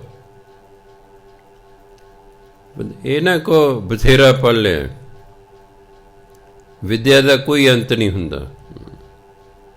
ਇਹ ਤਾਂ ਮੈਂ ਝੂਠੀ ਤਸੱਲੀ ਦੇ ਬਥੇਰਾ ਪੜ੍ਹ ਲਿਆ। ਕੀ ਹੋਰ ਨਹੀਂ ਪੜ੍ਹਿਆ ਜਾ ਸਕਦਾ? ਪੜ੍ਹਿਆ ਜਾ ਸਕਦਾ, ਹੋਰ ਪੜ੍ਹੋ। ਫਿਰ ਪੜ੍ਹੋ। ਫਿਰ ਕੋਈ ਤੋਂ ਹੋਰ ਨਹੀਂ ਪੜ੍ਹਿਆ ਜਾ ਸਕਦਾ, ਹੋਰ ਪੜ੍ਹੋ, ਲੱਗੇ ਰਹੋ। ਤਰੱਕੀਆਂ ਐਵੇਂ ਨਹੀਂ ਹੁੰਦੀਆਂ। ਤਰੱਕੀਆਂ ਉਹੀ ਲੋਕ ਕਰਦੇ ਨੇ ਜਿਹੜੇ ਮਿਹਨਤੀ ਲੋਕ ਹੁੰਦੇ ਨੇ। ਮਿਹਨਤ ਤੁਹਾਡੇ ਵੱਸ 'ਚ ਹੈ, ਮਿਹਨਤ ਕਰੋ। ਜਿਸ ਫੀਲਡ ਵਿੱਚ ਵੀ ਤੁਸੀਂ ਕੰਮ ਕਰ ਰਹੇ ਹੋ, ਉੱਥੇ ਤਰੱਕੀ ਕਰਨ ਦੀ ਕੋਸ਼ਿਸ਼ ਕਰੋ। ਸੰਤੁਸ਼ਟ ਨਾ ਹੋਵੋ ਕਿ ਬਥੇਰਾ ਹੋ ਗਿਆ ਹੈ, ਇਹਦੋਂ ਅੱਗੇ ਹੋ ਸਕਦਾ ਹੈ, ਉਹਦੇ ਅੱਗੇ ਵੀ ਹੋ ਸਕਦਾ ਹੈ, ਉਹਦੇ ਅੱਗੇ ਵੀ ਹੋ ਸਕਦਾ ਹੈ। ਐਵੇਂ ਨਹੀਂ ਜ਼ਿੰਦਗੀ ਬਰਬਾਦ ਕਰਕੇ ਸੰਸਾਰ ਤੋਂ ਚਲੇ ਜਾਣਾ। ਮਨੁੱਖਾ ਜੀ ਬੜੀ ਕੀਮਤੀ ਸਮਾਂ ਹੈ, ਅਤੇ ਕੀਮਤੀ ਸਮੇਂ ਦਾ ਲਾਭ ਉਠਾਉਣਾ ਚਾਹੀਦਾ, ਵਿਅਰਥ ਨਹੀਂ ਜਾਣਾ, ਅਫਸੋਸ ਰਹਿੰਦਾ ਫਿਰ।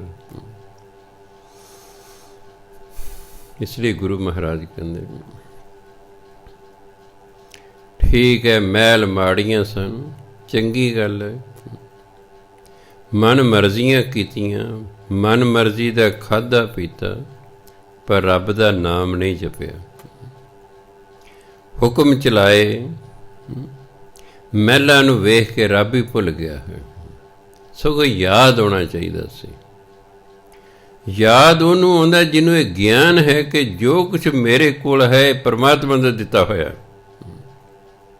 ਅਤੇ ਜਿਹੜਾ ਕਹੇ ਕਿ ਮੈਂ ਤਾਂ ਆਪ ਯਤਨ ਕਰਕੇ ਲਿਆ, ਮੈਂ ਤਾਂ ਠੱਗੀਆਂ ਠੋਰੀਆਂ ਕਰਕੇ ਘਰ ਬਣਾਇਆ ਹੈ, ਮੈਂ ਤਾਂ ਮਿਲਾਵਟਾਂ ਕਰਕੇ ਆਹ ਚੀਜ਼ ਕੀਤੀ ਹੈ, ਉਹ ਪਰਮਾਤਮਾ ਨੂੰ ਯਾਦ ਨਹੀਂ ਕਰੇਗਾ। ਪਰਮਾਤਮਾ ਨੂੰ ਉਹੀ ਯਾਦ ਕਰਦੇ ਨੇ ਜਿਨ੍ਹਾਂ ਨੂੰ ਧਰਮ ਦਾ ਗਿਆਨ ਹੈ ਕਿ ਜੋ ਕੁਛ ਵੀ ਸਾਡੇ ਕੋਲ ਹੈ ਇਹ ਪਰਮਾਤਮਾ ਦਾ ਦਿੱਤਾ ਹੋਇਆ ਹੈ, ਅਤੇ ਅਸੀਂ ਪਰਮਾਤਮਾ ਦੇ ਦਿੱਤੇ ਦੇ ਵਿੱਚ ਮਿਹਨਤ ਨਾਲ ਵਾਧਾ ਕਰਨਾ ਹੈ। ਚੰਗਾ ਪੁੱਤਰ ਕਿਹਨੂੰ ਕਹਿੰਦੇ ਨੇ? ਬਾਪ 5 ਕਿੱਲੇ ਜ਼ਮੀਨ ਛੱਡ ਗਿਆ ਹੈ, ਪੁੱਤਰ ਮਰਨ ਵੇਲੇ 7-8 ਕਿੱਲੇ ਜ਼ਮੀਨ ਛੱਡ ਕੇ ਜਾਵੇ, ਫਿਰ ਤਾਂ ਵਧੀਆ ਪੁੱਤਰ ਹੈ। ਅਤੇ ਜੇ 5 ਵੀ ਵੇਚ ਕੇ ਭੁੱਖਾ ਨੰਗਾ ਹੋ ਗਿਆ, ਤਾਂ ਫਿਰ ਤਾਂ ਕਪੁੱਤਰ ਹੋਇਆ ਨਾ, ਤਾਂ ਕਪੁੱਤਰ ਹੋਇਆ।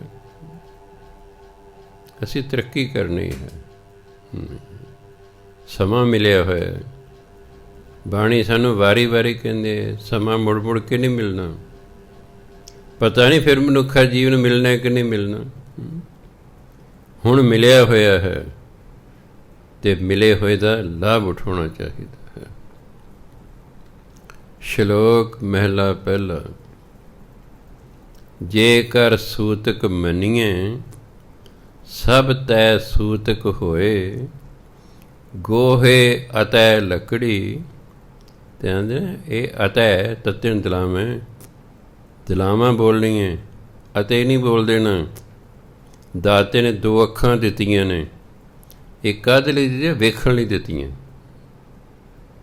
ਇਹ ਵੇਖਣ ਲਈ ਦਿੱਤੀਆਂ। ਪਹਿਲੀ ਵਾਲੇ ਬੱਚੇ ਨੂੰ ਪੁੱਛ ਲਓ ਤੱਤੇ ਨੂੰ ਦਲਾਵਾਂ ਕੀ ਹੁੰਦਾ, ਉਹ ਕਹੇਗਾ ਤੈ। ਤੇ ਬੀਏ ਵਾਲਾ ਇਹਨੂੰ ਪੜ੍ਹ ਰਿਹਾ ਅਤੇ ਉਦੋਂ ਅਫਸੋਸ ਹੁੰਦਾ। ਪਹਿਲੀ ਵਾਲਾ ਕਹਿ ਰਿਹਾ ਤੱਤੇ ਨੂੰ ਦਲਾਵਾਂ ਤੈ, ਤੇ ਬੀਏ ਵਾਲਾ ਕਹਿ ਤੱਤੇ ਨੂੰ ਦਲਾਵਾਂ ਤੇ। ਆ ਕਈ ਪਾਠੀ ਸਾਡੇ ਬੀਏ ਨੇ, ਦਲਾਵਾਂ ਨੂੰ ਲਾਂ ਬੋਲਦੇ ਨੇ। ਫਿਰ ਕੀ ਇਹਨਾਂ ਨੂੰ ਕਹੇ ਅੰਨੇ ਨੇ? ਮੈਂ ਤਾਂ ਫਿਰ ਇਹਨੂੰ ਅੰਨੇ ਕਿਹਾ ਕਰ, ਤੁਸੀਂ ਅੰਨੇ ਹੋ। ਤੁਹਾਨੂੰ ਅੱਖਾਂ ਦਿੱਤੀਆਂ, ਤੁਸੀਂ ਅੱਖਾਂ ਦੀ ਵਰਤੋਂ ਹੀ ਨਹੀਂ ਕਰਦੇ।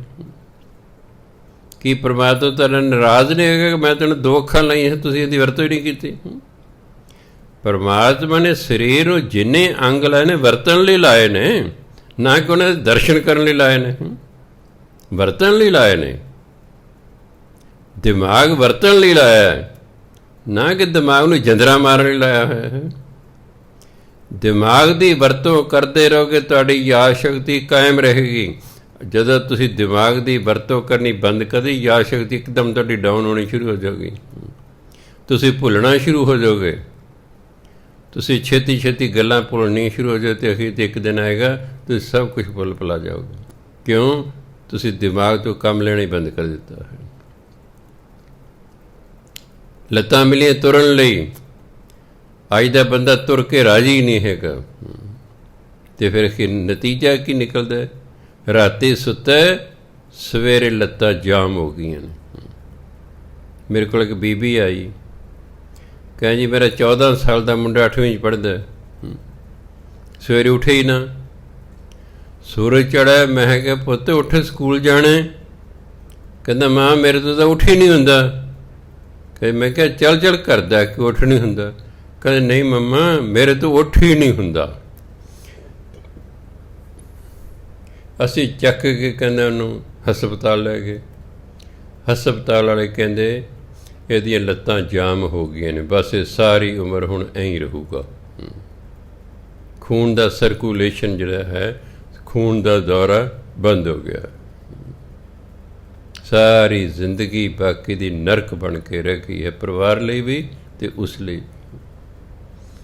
ਜੋ ਕੁਛ ਪਰਮਾਤਮਾ ਨੇ ਲਾਇਆ ਹੋਇਆ ਹੈ ਉਹਦੀ ਵਰਤੋਂ ਕਰੋ। ਵਰਤੋਂ ਕਰਨੀ ਕਿਤੇ ਜੇ ਸਾਨੂੰ ਦਿਮਾਗ ਦੀ ਸਾਰੀ ਵਰਤੋਂ ਕਰਨੀ ਆ ਜਾਏ ਨਾ, ਅਸੀਂ ਤਾਂ ਕੁਝ ਦਾ ਕੁਝ ਕਰ ਸਕਦੇ ਹਾਂ। ਸਾਨੂੰ ਦਿਮਾਗ ਦੀ ਵਰਤੋਂ ਹੀ ਨਹੀਂ ਕਰਨੀ ਆਉਂਦੀ। ਸੰਸਾਰ ਦਾ ਬੜਾ ਵੱਡਾ ਸਾਇੰਸਦਾਨ ਆਇਨਸਟਾਈਨ ਹੋਇਆ। ਸਾਇੰਸ ਵਾਲੇ ਸਾਰੇ ਜਾਣਦੇ। ਆਇਨਸਟਾਈਨ ਸੰਸਾਰ ਦਾ ਬਹੁਤ ਵੱਡਾ ਸਾਇੰਸਦਾਨ ਹੋਇਆ। ਉਹ ਕਹਿੰਦਾ ਮੈਂ ਆਪਣੇ ਦਿਮਾਗ ਦਾ ਸਿਰਫ 9% ਹੀ ਵਰਤ ਸਕਿਆ। ਕਿਤੇ ਮੈਨੂੰ ਸਾਰਾ ਵਰਤਣਾ ਆ ਜਾਂਦਾ, ਮੈਂ ਪਤਾ ਨਹੀਂ ਕੀ ਕੁਛ ਕਰ ਦਿੰਦਾ। ਰੱਬ ਕਹਿੰਦਾ ਹੇ ਇਨਸਾਨ, ਮੈਂ ਤੈਨੂੰ ਆਪਣੇ ਵਰਗਾ ਬਣਾਇਆ ਹੋਇਆ ਹੈ। ਤੈਨੂੰ ਮੈਂ ਆਪਣੇ ਵਰਗਾ ਬਣਾਇਆ ਹੋਇਆ ਹੈ, ਪਰ ਤੂੰ ਐਵੇਂ ਭਿਖਾਰੀ ਬਣਿਆ ਫਿਰੀ ਜਾਂਦਾ। ਤੂੰ ਐਵੇਂ, ਮੈਂ ਤੈਨੂੰ ਰਾਜਾ ਬਣਾਇਆ ਸੀ, ਤੂੰ ਮੰਗਤਾ ਬਣ ਗਿਆ। ਸਿੱਖ ਨੂੰ ਗੁਰੂ ਮਹਾਰਾਜ ਨੇ ਰਾਜਾ ਬਣਾਇਆ ਸੀ, ਦਾਨੀ ਬਣਾਇਆ ਸੀ, ਅਤੇ ਅੱਜ ਸਿੱਖ ਗਲੀਆਂ 'ਚ ਮੰਗਦਾ ਫਿਰਦਾ। ਕੋਈ ਪੁਰਾਤਨ ਸਿੱਖ ਆਤਮ ਹੱਤਿਆ ਕਰਦਾ ਸੀ, ਸ਼ਹੀਦੀਆਂ ਦਿੰਦੇ ਸਨ। ਅੱਜ ਦਾ ਸਿੱਖ ਆਤਮ ਹੱਤਿਆ ਕਰ ਰਿਹਾ। ਕੋਈ ਪੁਰਾਤਨ ਸਿੱਖ ਨਸ਼ਾ ਕਰਦਾ ਸੀ, ਅੱਜ ਦਾ ਸਿੱਖ ਓਵਰਡੋਜ਼, ਨਸ਼ੇ ਦੀ ਓਵਰਡੋਜ਼ ਨਾਲ ਮਰ ਰਿਹਾ ਹੈ। ਕਿੱਥੇ ਦਾ ਕਿੱਥੇ ਚਲਿਆ ਗਿਆ ਸਿੱਖ। ਬੁਰਾਏ ਨਾਂ ਦਾ ਵੀ ਸਿੱਖ ਨਹੀਂ ਹੁਣ ਤਾਂ ਰਿਹਾ, ਹੁਣ ਤਾਂ ਸ਼ਕਲ ਸੂਰਤ ਦਾ ਵੀ ਨਹੀਂ ਰਿਹਾ, ਮੰਗਤਾ ਬਣ ਗਿਆ ਹੈ। ਮੰਗਤਾ ਕਦੇ ਸਰਕਾਰ ਤੋਂ ਮੰਗੀ ਜਾਓ, ਤੇ ਕਦੇ ਅਮੀਰਾਂ ਤੋਂ ਮੰਗੀ ਜਾਓ, ਤੇ ਚਾਹੇ ਕਦੇ ਗਲੀਆਂ 'ਚੋਂ ਮੰਗੀ ਜਾਓ। ਮੰਗਤਾ ਹੀ ਹੈ ਜਿਹੜਾ ਮੰਗਦੇ ਨੇ, ਮੰਗਤਾ ਹੋ ਗਿਆ ਸਿੱਖ। ਗੁਰੂ ਮਹਾਰਾਜ ਸਿੱਖ ਨੂੰ ਦਾਤਾ ਬਣਾਇਆ ਸੀ, ਇਹ ਆਪਣੇ ਲੱਛਣਾਂ ਕਰਨ ਅੱਜ ਮੰਗਤਾ ਹੋ ਗਿਆ ਹੈ। ਮੇਰੇ ਕੋਲ ਮੰਗਣ ਆ ਜਾਂਦੇ ਨੇ, ਦੇਖਣ ਨੂੰ ਅੰਮ੍ਰਿਤਧਾਰੀ ਨੇ। ਮੈਨੂੰ ਬੜਾ ਹੀ ਅਫਸੋਸ ਹੁੰਦਾ ਹੈ ਵੀ ਜੈਮਲ ਸਿੰਘ ਅੰਮ੍ਰਿਤਧਾਰੀ ਸਿੱਖ ਹੈ, ਇਹ ਅੱਜ ਮੰਗਣ ਆ ਗਿਆ ਅਤੇ ਤਰਲੇ ਕੱਢ ਰਿਹਾ, ਹੱਥ ਜੋੜ ਰਿਹਾ ਵੀ ਬਾਬਾ ਜੀ ਕੁਛ ਦੇ ਦਿਓ, ਖਾਣ ਨੂੰ ਰੋਟੀ ਨਹੀਂ ਹੈਗੀ। ਸਿੱਖ ਮੰਗਤਾ ਹੋ ਗਿਆ ਹੈ। ਕਿਉਂ? ਦੂਰ ਦੀ ਸੋਚੀ ਹੀ ਨਹੀਂ।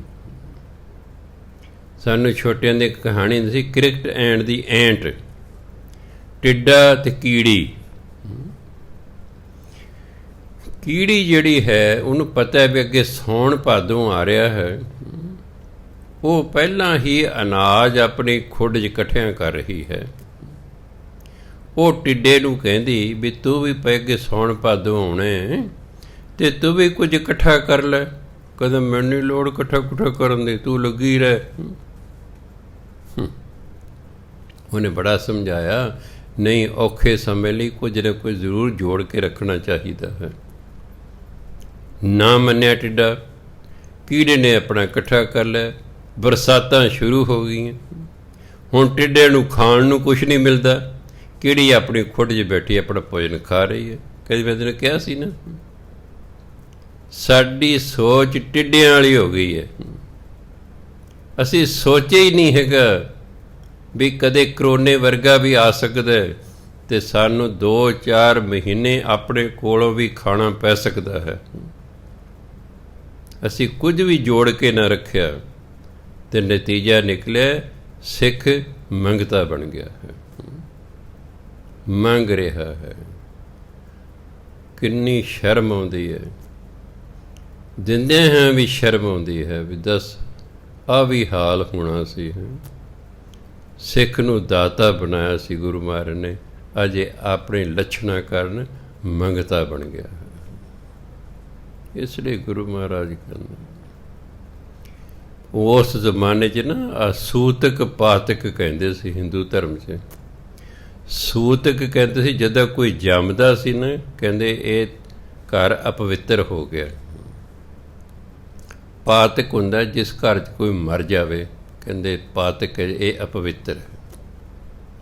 ਜਨਮ ਵੇਲੇ ਵੀ ਕਹਿੰਦੇ ਕੋਈ ਦਿਨ ਇਹ ਅਪਵਿੱਤਰ ਹੈ, ਤੇ ਮਰਨ ਵੇਲੇ ਵੀ ਕਹਿੰਦੇ ਸੀ ਘਰ ਅਪਵਿੱਤਰ ਨੂੰ ਕਹਿੰਦੇ ਨੇ ਸੂਤਕ ਪਾਤਕ। ਜੇਕਰ ਸੂਤਕ ਮੰਨੀਏ ਸਭ ਤੈ ਸੂਤਕ ਹੋਏ। ਗੋਹੇ ਅਤੇ ਲੱਕੜੀ ਅੰਦਰ ਕੀੜਾ ਹੋਏ, ਜੇਤੇ ਦਾਣੇ ਅੰਨ ਕੇ ਜੀਆਂ ਬਾਜ ਨਾ ਕੋਏ। ਪਹਿਲਾਂ ਲੱਲੇ ਨੂੰ ਕਰਨਾ ਬਿੰਦੀ, ਪਹਿਲਾਂ ਪਾਣੀ ਜੀਓ ਹੈ, ਜਿਤ ਹਰਿਆ ਸਭ ਕੋਏ। ਸੂਤਕ ਕਿਉਂ ਕਰ ਰੱਖੀਐ, ਸੂਤਕ ਪਵੈ ਰਸੋਏ। ਨਾਨਕ ਸੂਤਕ ਏਵ ਨਾ ਉਤਰੈ, ਗਿਆਨ ਉਤਾਰੇ ਧੋਏ। ਕਹਿੰਦੇ ਜੇ ਅਪਵਿੱਤਰਤਾ ਮੰਨਦੇ ਹੋ, ਕੋਈ ਚੀਜ਼ ਪੈਦਾ ਹੋਈ ਹੈ ਘਰ ਅਪਵਿੱਤਰ ਹੋ ਗਿਆ, ਮਰ ਗਿਆ ਅਪਵਿੱਤਰ ਹੋ ਗਿਆ ਸੂਤਕ। ਕਹਿੰਦਾ ਜੇ ਤਾਂ ਸੂਤਕ ਨੂੰ ਮੰਨਣ ਲੱਗ ਜਾਈਏ, ਸਭ ਤੈ ਸੂਤਕ ਹੋਏ। ਤੈ ਤਾਂ ਥਾਵਾਂ 'ਤੇ, ਫਿਰ ਤਾਂ ਸਭ ਥਾਵਾਂ 'ਤੇ ਅਪਵਿੱਤਰਤਾ ਹੈ। ਜੇ ਇਸ ਤਰ੍ਹਾਂ ਅਪਵਿੱਤਰ ਮੰਨਣ ਲੱਗੋਗੇ, ਫਿਰ ਤਾਂ ਸਭ ਥਾਵਾਂ 'ਤੇ ਅਪਵਿੱਤਰਤਾ ਹੈ, ਸੂਤਕ ਹੈ। ਕਿਉਂ? ਗੋਹੇ ਅਤੇ ਲੱਕੜੀ ਅੰਦਰ ਕੀੜਾ ਹੋਏ। ਪਾਥੀਆਂ 'ਚ ਵੀ ਕੀੜੇ ਹੁੰਦੇ ਨੇ, ਲੱਕੜੀ 'ਚ ਵੀ ਕੀੜੇ ਹੁੰਦੇ ਨੇ। ਫਿਰ ਤਾਂ ਜਦ ਤੁਸੀਂ ਪਾਥੀਆਂ ਜਲਾਓਗੇ ਉਹ ਕੀੜਾ ਮਰੂਗਾ, ਫਿਰ ਤੁਹਾਡੀ ਰਸੋਈ 'ਚ ਵੀ ਸੂਤਕ ਹੋ ਗਿਆ। ਲੱਕੜੀ ਜਲਾਓਗੇ ਰੋਟੀ ਪਕਾਉਣ ਲਈ, ਲੱਕੜੀ 'ਚ ਕੀੜੇ ਨੇ, ਉਹ ਵੀ ਅੱਗ ਨਾਲ ਮਰਨਗੇ, ਫਿਰ ਉਹ ਵੀ ਸੂਤਕ ਹੋ ਗਏ। ਫਿਰ ਤਾਂ ਸਭ ਥਾਂ 'ਤੇ ਸੂਤਕ ਹੈ, ਕਿਉਂਕਿ ਹਰ ਇੱਕ ਚੀਜ਼ 'ਚ ਕੀੜਾ ਹੈ। ਹਰ ਇੱਕ ਚੀਜ਼ ਦੇ ਵਿੱਚ ਕੀੜਾ ਹੈ। ਖਾਓਗੇ ਤਾਂ ਵੀ ਕੀੜਾ ਤੁਹਾਡੇ ਅੰਦਰ ਜਾਏਗਾ, ਮਰੇਗਾ। ਸਾੜੋਗੇ ਤਾਂ ਵੀ ਕੀੜਾ ਮਰੇਗਾ, ਫਿਰ ਅਪਵਿੱਤਰ ਹੋ ਜਾਏਗਾ ਸਭ ਕੁਛ। ਗੋਹੇ ਅਤੇ ਲੱਕੜੀ ਅੰਦਰ ਕੀੜਾ ਹੋਏ। ਜੇਤੇ ਦਾਣੇ ਅੰਨ ਕੇ ਜੀਆਂ ਬਾਝ ਨਾ ਕੋਏ। ਜਿੰਨੇ ਵੀ ਦਾਣੇ ਨੇ ਹਰ ਇੱਕ ਦੇ ਵਿੱਚ ਜੀਵ ਹੈ, ਹਰ ਇੱਕ ਦਾਣੇ ਦੇ ਵਿੱਚ ਜੀਵ ਹੈ। ਜਦੋਂ ਆਪਾਂ ਦਾਣੇ ਪੀਸਾਂਗੇ ਵਿੱਚ ਹੀ ਜੀਵ ਪੀਸੇ ਜਾਣਗੇ, ਖਾਵਾਂਗੇ ਵਿੱਚ ਹੀ ਖਾਧੇ ਜਾਣਗੇ। ਫਿਰ ਇਸ ਲਈ ਗੁਰੂ ਮਹਾਰਾਜ ਫਿਰ ਸੂਤਕ ਸਭ ਥਾਂ 'ਤੇ ਹੀ ਹੋ ਗਏ। ਪਹਿਲਾਂ ਪਾਣੀ ਜੀਵ ਹੈ, ਸਭ ਤੋਂ ਪਹਿਲਾਂ ਜੀਵ ਪਾਣੀ 'ਚ ਹੋਇਆ। ਸਾਇੰਸ ਵੀ ਇਸ ਗੱਲ ਨੂੰ ਮੰਨਦੀ ਹੈ। ਗੁਰਬਾਣੀ ਵੀ ਕਹਿੰਦੇ ਸਾਚੈ ਤੇ ਪਵਨ ਭਇਆ, ਪਵਨੈ ਤੇ ਜਲ ਹੋਏ। ਜਲ ਤੇ ਤ੍ਰਿਪਣ ਸਾਜੀਐ, ਘਟ ਘਟ ਜੋਤ ਸਮੋਏ। ਪਰਮਾਤਮਾ ਤੋਂ ਹਵਾ ਹੋਈ, ਗੈਸ। ਹਵਾ ਤੋਂ ਪਾਣੀ ਬਣਿਆ, ਪਾਣੀ ਤੋਂ ਪਹਿਲਾ ਜੀਵ ਬਣਿਆ। ਸਾਇੰਸ ਵੀ ਇਹੀ ਕਹਿੰਦੀ, ਸਿੱਖ ਧਰਮ ਵੀ ਇਹੀ ਕਹਿੰਦਾ। ਪਹਿਲਾਂ ਪਾਣੀ ਜੀਵ ਹੈ, ਸਭ ਤੋਂ ਪਹਿਲਾਂ ਜੀਵ ਪਾਣੀ 'ਚ ਹੋਇਆ। ਜਿਤ ਹਰਿਆ ਸਭ ਕੋਏ, ਉਸ ਪਾਣੀ ਨਾਲ ਹਰ ਇੱਕ ਚੀਜ਼ ਹਰੀ ਭਰੀ ਹੋ ਜਾਂਦੀ ਹੈ। ਜਦ ਤੁਸੀਂ ਪਾਣੀ ਪੀਂਦੇ ਹੋ, ਜੀਵ ਤੁਹਾਡੇ ਮੂੰਹ ਚਲੇ ਗਏ। ਫਿਰ ਇਹਦਾ ਤੁਹਾਡਾ ਮੂੰਹ ਵੀ ਫਿਰ ਸੂਤਕ ਹੋ ਗਿਆ ਨਾ। ਵਹਿਮ ਭਰਮ ਕੱਢਦੇ ਨੇ ਗੁਰੂ ਮਹਾਰਾਜ ਸਾਡੇ। ਇਹਨਾਂ ਵਹਿਮਾਂ ਭਰਮਾਂ 'ਚ ਨਹੀਂ ਪੈਣਾ। ਹੈ ਤਾਂ ਹਰ ਇੱਕ ਥਾਂ 'ਤੇ ਜੀਵ ਮਰ ਰਹੇ ਨੇ। ਤੁਸੀਂ ਤੁਰੇ ਜਾ ਰਹੇ ਹੋ, ਕਿੰਨੇ ਹੀ ਜੀਵ ਤੁਹਾਡੇ ਪੈਰਾਂ ਹੇਠ ਕੇ ਮਰ ਰਹੇ, ਰੋਜ਼ ਰੋਜ਼ ਮਰ ਰਹੇ ਨੇ। ਤੁਸੀਂ ਇਹਨਾਂ ਜਾਣ ਕੇ ਤਾਂ ਨਹੀਂ ਮਾਰ ਰਹੇ। ਜੇ ਤਾਂ ਜਾਣ ਕੇ ਮਾਰੀਏ ਫਿਰ ਤਾਂ ਲੱਗਦਾ ਮਾੜਾ ਕੀਤਾ ਭਾਈ, ਤੂੰ ਜਾਣ ਕੇ ਮਾਰਤਾ। ਬੰਦਾ ਤੁਰਿਆ ਜਾ ਰਿਹਾ, ਟਰੱਕ ਲੰਘਿਆ ਜਾ ਰਿਹਾ, ਸਕੂਟਰ, ਮੋਟਰਸਾਈਕਲ, ਕਾਰ ਜਾ ਰਹੀ, ਅਤੇ ਉਹਦੇ ਟਾਇਰਾਂ ਹੇਠ ਆ ਕੇ ਪਤਾ ਨਹੀਂ ਕਿੰਨੇ ਕੁ ਜੀਵ ਮਰਦੇ ਰਹਿੰਦੇ ਨੇ। ਤੇ ਕਿ ਮਰਦੇ ਰਹਿੰਦੇ, ਕਿੱਥੇ ਕਿਤੇ ਸੂਤਕ ਦੇ ਚੱਕਰ 'ਚ ਪਵੋਗੇ। ਸੂਤਕ ਕਿਉਂ ਕਰ ਰੱਖੀ ਹੈ? ਸੂਤਕ ਤੋਂ ਕਿਵੇਂ ਬਚ ਸਕਦੇ ਹੋ? ਕਿਉਂ ਕਰ ਰੱਖੀ ਹੈ ਵੀ ਕਿਵੇਂ ਬਚ ਸਕਦੇ ਹੋ? ਸੂਤਕ ਪਵੈ ਰਸੋਏ, ਸੂਤਕ ਤਾਂ ਰਸੋਈ 'ਚ ਵੀ ਹੈ, ਉੱਥੇ ਵੀ ਰਸੋਈ 'ਚ ਵੀ ਹੈ। ਜੋ ਤੁਸੀਂ ਤਿਆਰ ਕਰ ਰਹੇ ਹੋ ਚੀਜ਼, ਹਰ ਇੱਕ ਦੇ ਵਿੱਚ ਜੀਵ ਹੈ ਜੋ ਮਰ ਰਹੇ ਹਨ। ਨਾਨਕ ਸੂਤਕ ਏਵ ਨਾ ਉਤਰੈ। ਸੂਤਕ ਮੰਨਣ ਦੇ ਨਾਲ ਨਾ, ਸੁੱਚ ਪਿੱਟ ਮੰਨਣ ਨਾਲ ਨਹੀਂ ਗੱਲ ਬਣਨੀ। ਗਿਆਨ ਉਤਾਰੇ ਧੋਏ। ਇਹ ਤਾਂ ਜਦੋਂ ਗੁਰੂ ਰਾਹੀਂ ਗਿਆਨ ਪ੍ਰਾਪਤ ਹੋਵੇਗਾ ਨਾ, ਫਿਰ ਇਹ ਮਨ ਸਾਫ਼ ਹੋਏਗਾ, ਦਿਮਾਗ 'ਚੋਂ ਇਹ ਸੂਤਕ ਪਾਤਕ ਦਾ ਵਹਿਮ ਨਿਕਲੇਗਾ। ਕਿਉਂਕਿ ਪਰਮਾਤਮਾ ਦੇ ਹੁਕਮ ਨਾਲ ਜੀਵ ਇਸ ਸੰਸਾਰ 'ਚ ਆ ਰਿਹਾ ਹੈ, ਪਰਮਾਤਮਾ ਦੇ ਹੁਕਮ ਨਾਲ ਮਰ ਰਿਹਾ ਹੈ। ਜੋ ਪਰਮਾਤਮਾ ਦੇ ਹੁਕਮ ਨਾਲ ਹੋ ਰਿਹਾ ਉਹ ਅਪਵਿੱਤਰ ਨਹੀਂ ਹੋਇਆ ਕਰਦਾ, ਉਹ ਪਵਿੱਤਰ ਨਹੀਂ ਹੋਇਆ ਕਰਦਾ। ਅਸੀਂ ਕਿਸੇ ਜੀਵ ਨੂੰ ਪੈਦਾ ਨਹੀਂ ਕਰ ਸਕਦੇ। ਫਿਰ ਤਾਂ ਅਸੀਂ ਮੁੰਡੇ ਹੀ ਮੁੰਡੇ ਪੈਦਾ ਕਰ ਲਈ, ਕੁੜੀ ਪੈਦਾ ਹੀ ਨਾ ਕਰੀ। ਜੇ ਸਾਡੇ ਵੱਸ 'ਚ ਹੋਵੇ ਤਾਂ, ਜੇ ਸਾਡੇ ਵੱਸ 'ਚ ਹੋਵੇ। 99.99% ਲੋਕ ਮੁੰਡਾ ਚਾਹੁੰਦੇ ਨੇ, ਕੁੜੀ ਕੋਈ ਨਹੀਂ ਚਾਹੁੰਦਾ। ਪਰ ਪਰਮਾਤਮਾ ਸਾਡੇ ਵਾਂਗੂ ਬੇਵਕੂਫ ਨਹੀਂ ਹੈਗਾ। ਉਹਨੂੰ ਪਤਾ ਹੈ ਜੇ ਕੁੜੀ ਹੀ ਨਹੀਂ ਹੋਵੇਗੀ ਇਹ ਸੰਸਾਰ ਕਿਵੇਂ ਚੱਲੇਗਾ। ਪਰਮਾਤਮਾ ਨੇ ਹਰ ਇੱਕ ਚੀਜ਼ ਜੋੜੀ ਬਣਾਈ ਹੈ। ਤੋਤਾ ਬਣਾਇਆ, ਨਾਲ ਤੋਤੀ ਬਣਾਈ ਹੈ। ਕੀੜਾ ਬਣਾਇਆ, ਨਾਲ ਕੀੜੀ ਬਣਾਈ ਹੈ। ਹਾਥੀ ਬਣਾਇਆ, ਨਾਲ ਹਥਨੀ ਬਣਾਈ ਹੈ। ਬੰਦਾ ਬਣਾਇਆ, ਨਾਲ ਔਰਤ ਬਣਾਈ ਹੈ। ਕਿ ਦੋ ਤੋਂ ਬਿਨਾਂ ਨਹੀਂ ਸਰਨਾ। ਅਸੀਂ ਮੂਰਖ ਲੋਕ ਹਾਂ।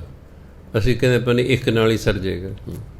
ਮੁੰਡੇ ਹੀ ਮੁੰਡੇ, ਮੁੰਡੇ ਹੀ ਮੁੰਡੇ ਹੋਣੇ ਚਾਹੀਦੇ, ਫਿਰ ਕਿਹਦਾ ਵਿਆਹ ਹੀ ਨਹੀਂ ਹੋਏਗਾ। ਚੱਲ ਗਮ ਖਤਮ ਹੋ ਗਏ, ਫਿਰ ਖਤਮ ਹੋ ਗਿਆ ਕੰਮ।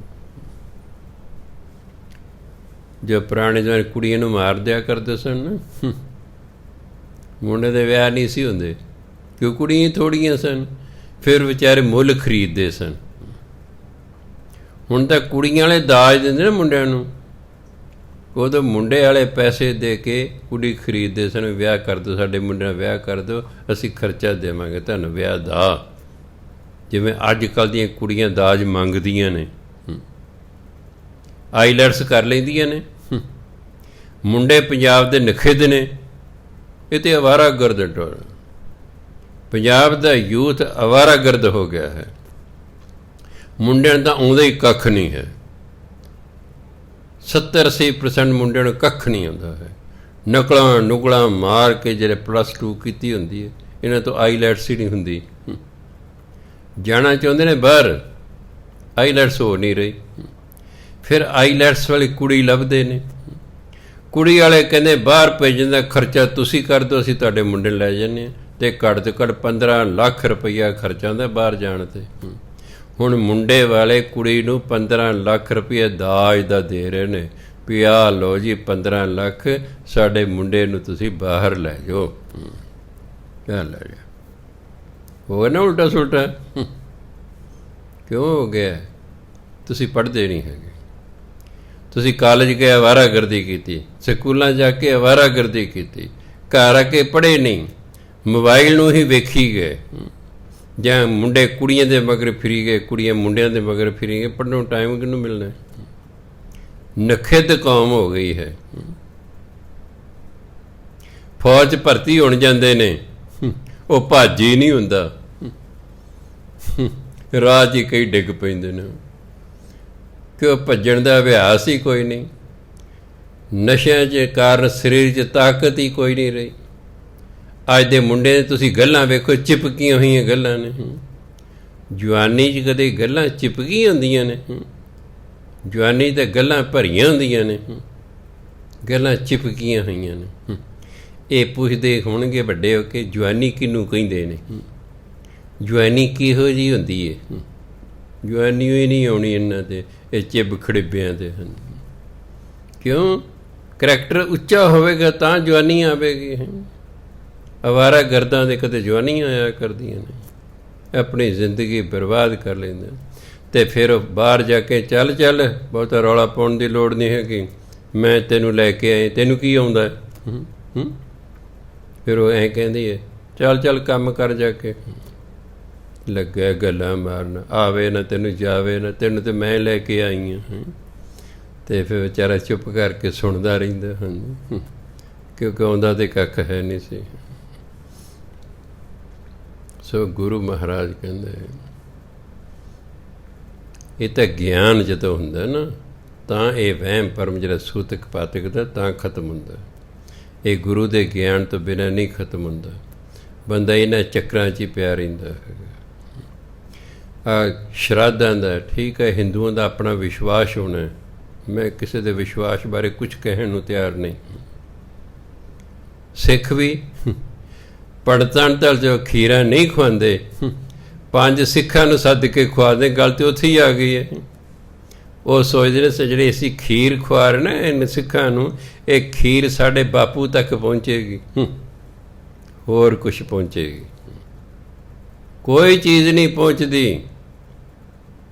ਇੱਕ ਵਾਰੀ ਸਾਡੇ ਪਿੰਡ ਦੇ ਵਿੱਚ ਨੇ ਮਰੇ ਤੋਂ ਬਾਅਦ ਬਿਸਤਰਾ ਦਾਨ ਕਰਤਾ ਕਿਸੇ ਨੇ, ਉਹ ਰਜਾਈ ਸਿਉਂਤੀ ਨਹੀਂ, ਉਹ ਰੂਹ ਵਿੱਚੋਂ ਨਿਕਲੇ, ਕਹਿੰਦੇ ਨਗੰਦੀ ਦੀ ਨਹੀਂ ਹੁੰਦੀ। ਬਾਪੂ ਕਹਿੰਦਾ ਤੁਹਾਡੇ ਮੁਰਦੇ ਹੈ, ਤੁਹਾਡਾ ਬਾਪੂ ਜਿਹੜਾ ਹੈ ਇਹ ਤਾਂ ਰਾਹ ਦੇ ਵਿੱਚ ਸਾਰਾ ਰੂਹ ਡਿੱਗ ਪੈਣਾ। ਜੇ ਤੁਹਾਡੀ ਰਜਾਈ ਮੰਨ ਵੀ ਲਈਏ ਵੀ ਜਾਏਗੀ ਤੁਹਾਡੇ ਬਾਪੂ ਤੱਕ ਉੱਤੇ, ਇਹ ਤਾਂ ਤੁਸੀਂ ਇਹਨੂੰ ਸਿਉਂਤਾ ਤਾਂ ਹੈ ਨਹੀਂ, ਇਹ ਤਾਂ ਰਾਹ 'ਚ ਹੀ ਰੂਹ ਡਿੱਗ ਡੁੱਗ ਪੈਣਾ, ਤੁਹਾਡਾ ਬਾਪੂ ਕਿੱਥੇ ਲਵੇਗਾ? ਅਤੇ ਜਿਹੜੀ ਤੁਸੀਂ ਇਹ ਮੰਜੀ ਦਿੱਤੀ ਹੈ, ਇਹ ਤਾਂ ਗਿੱਠ ਦੀ ਵਿੱਥ ਹੈ, ਤੁਹਾਡੇ ਬਾਪੂ ਦੀਆਂ ਲੱਤਾਂ ਹੀ ਵਗ ਜਾਣੀਆਂ ਇਹਦੇ ਵਿੱਚੋਂ ਦੀ ਹੈ। ਕਿਆ ਸਮੇਂਗਾ ਉਹ ਤੁਹਾਡਾ ਬਾਪੂ? ਕਹਿੰਦੇ ਰੋਂਦੇ ਮੰਜਾ ਦੇਣ ਨੂੰ ਅਤੇ ਬਿਸਤਰ ਦੇਣ। ਜੇ ਦੇਣਾ ਹੀ ਹੈ ਤਾਂ ਚੱਜ ਦਾ ਤਾਂ ਦੇ ਦਿਓ, ਚੱਜ ਦਾ ਤਾਂ ਦੇ ਦਿਓ। ਜੇ ਦੇਣਾ ਹੀ ਤੁਸੀਂ, ਨਾ ਮੰਜਾ ਜਾਵੇ, ਨਾ ਬਿਸਤਰਾ ਜਾਵੇ, ਨਾ ਜੁੱਤੀ ਜਾਵੇ, ਨਾ ਪੱਗ ਜਾਵੇ, ਕੁਛ ਨਹੀਂ ਜਾਂਦਾ। ਹਾਂ, ਗੁਰਦੁਆਰੇ ਵਾਲੇ ਦੇ ਕੰਮ ਜ਼ਰੂਰ ਆ ਜਾਂਦਾ, ਪਰ ਕੁਛ ਨਹੀਂ ਜਾਂਦਾ। ਖਿਆਲ ਰੱਖਣਾ।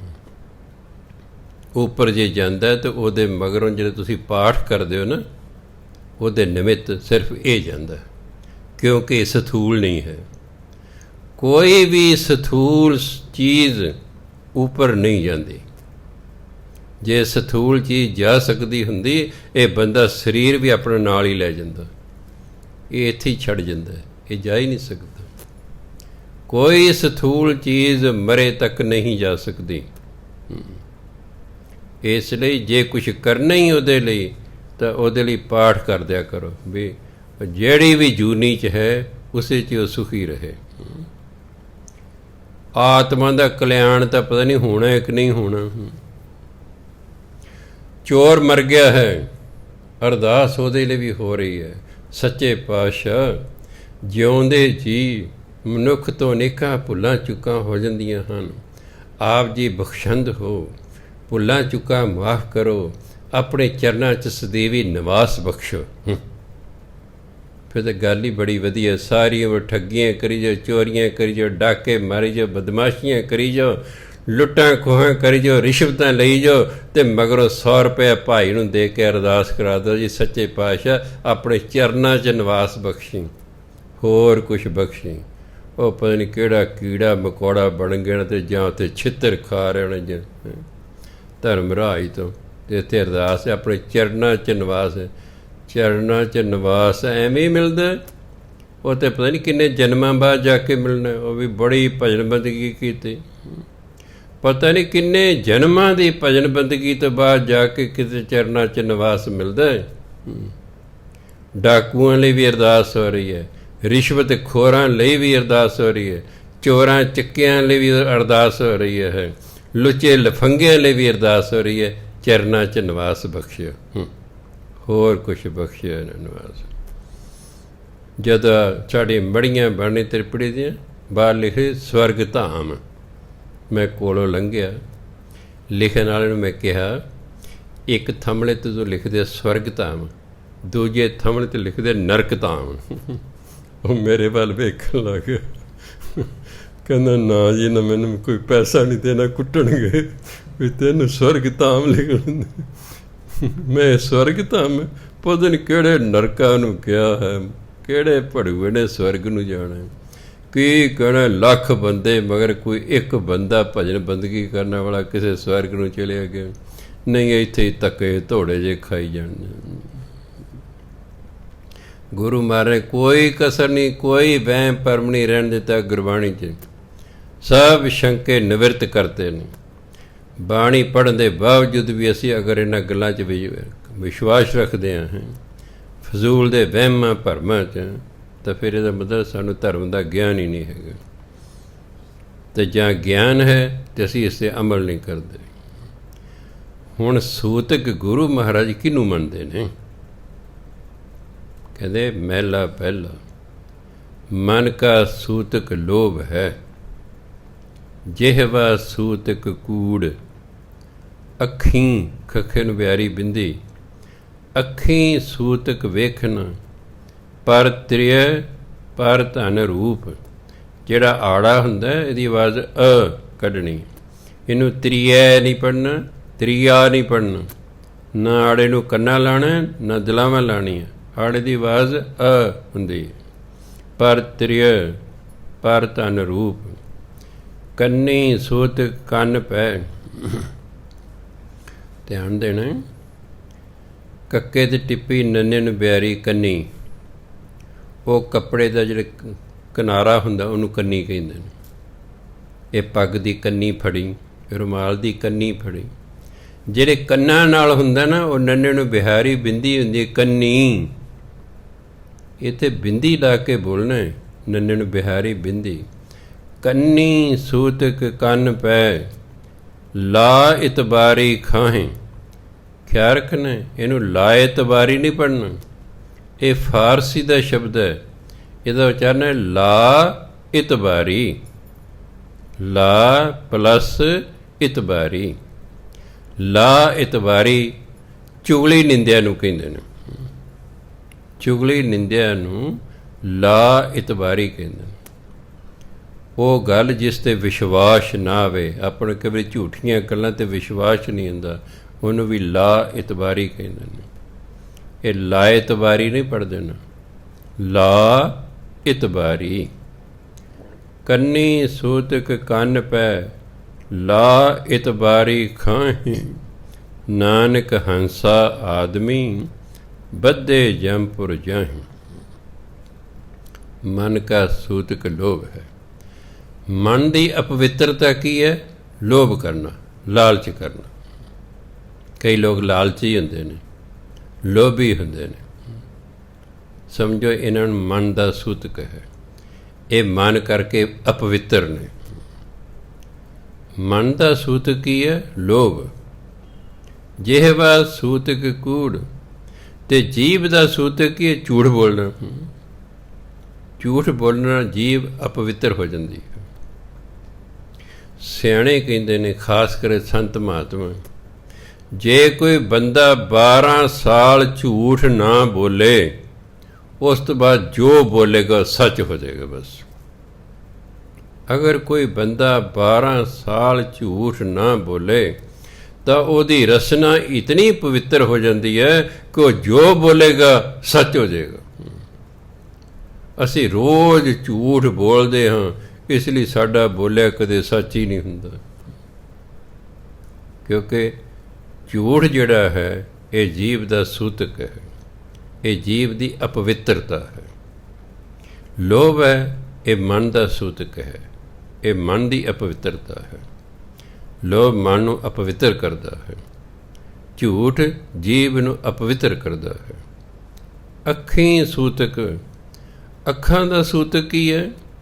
ਵੇਖਣਾ ਪਰ ਤ੍ਰਿਯ ਪਰ ਤਨ ਰੂਪ।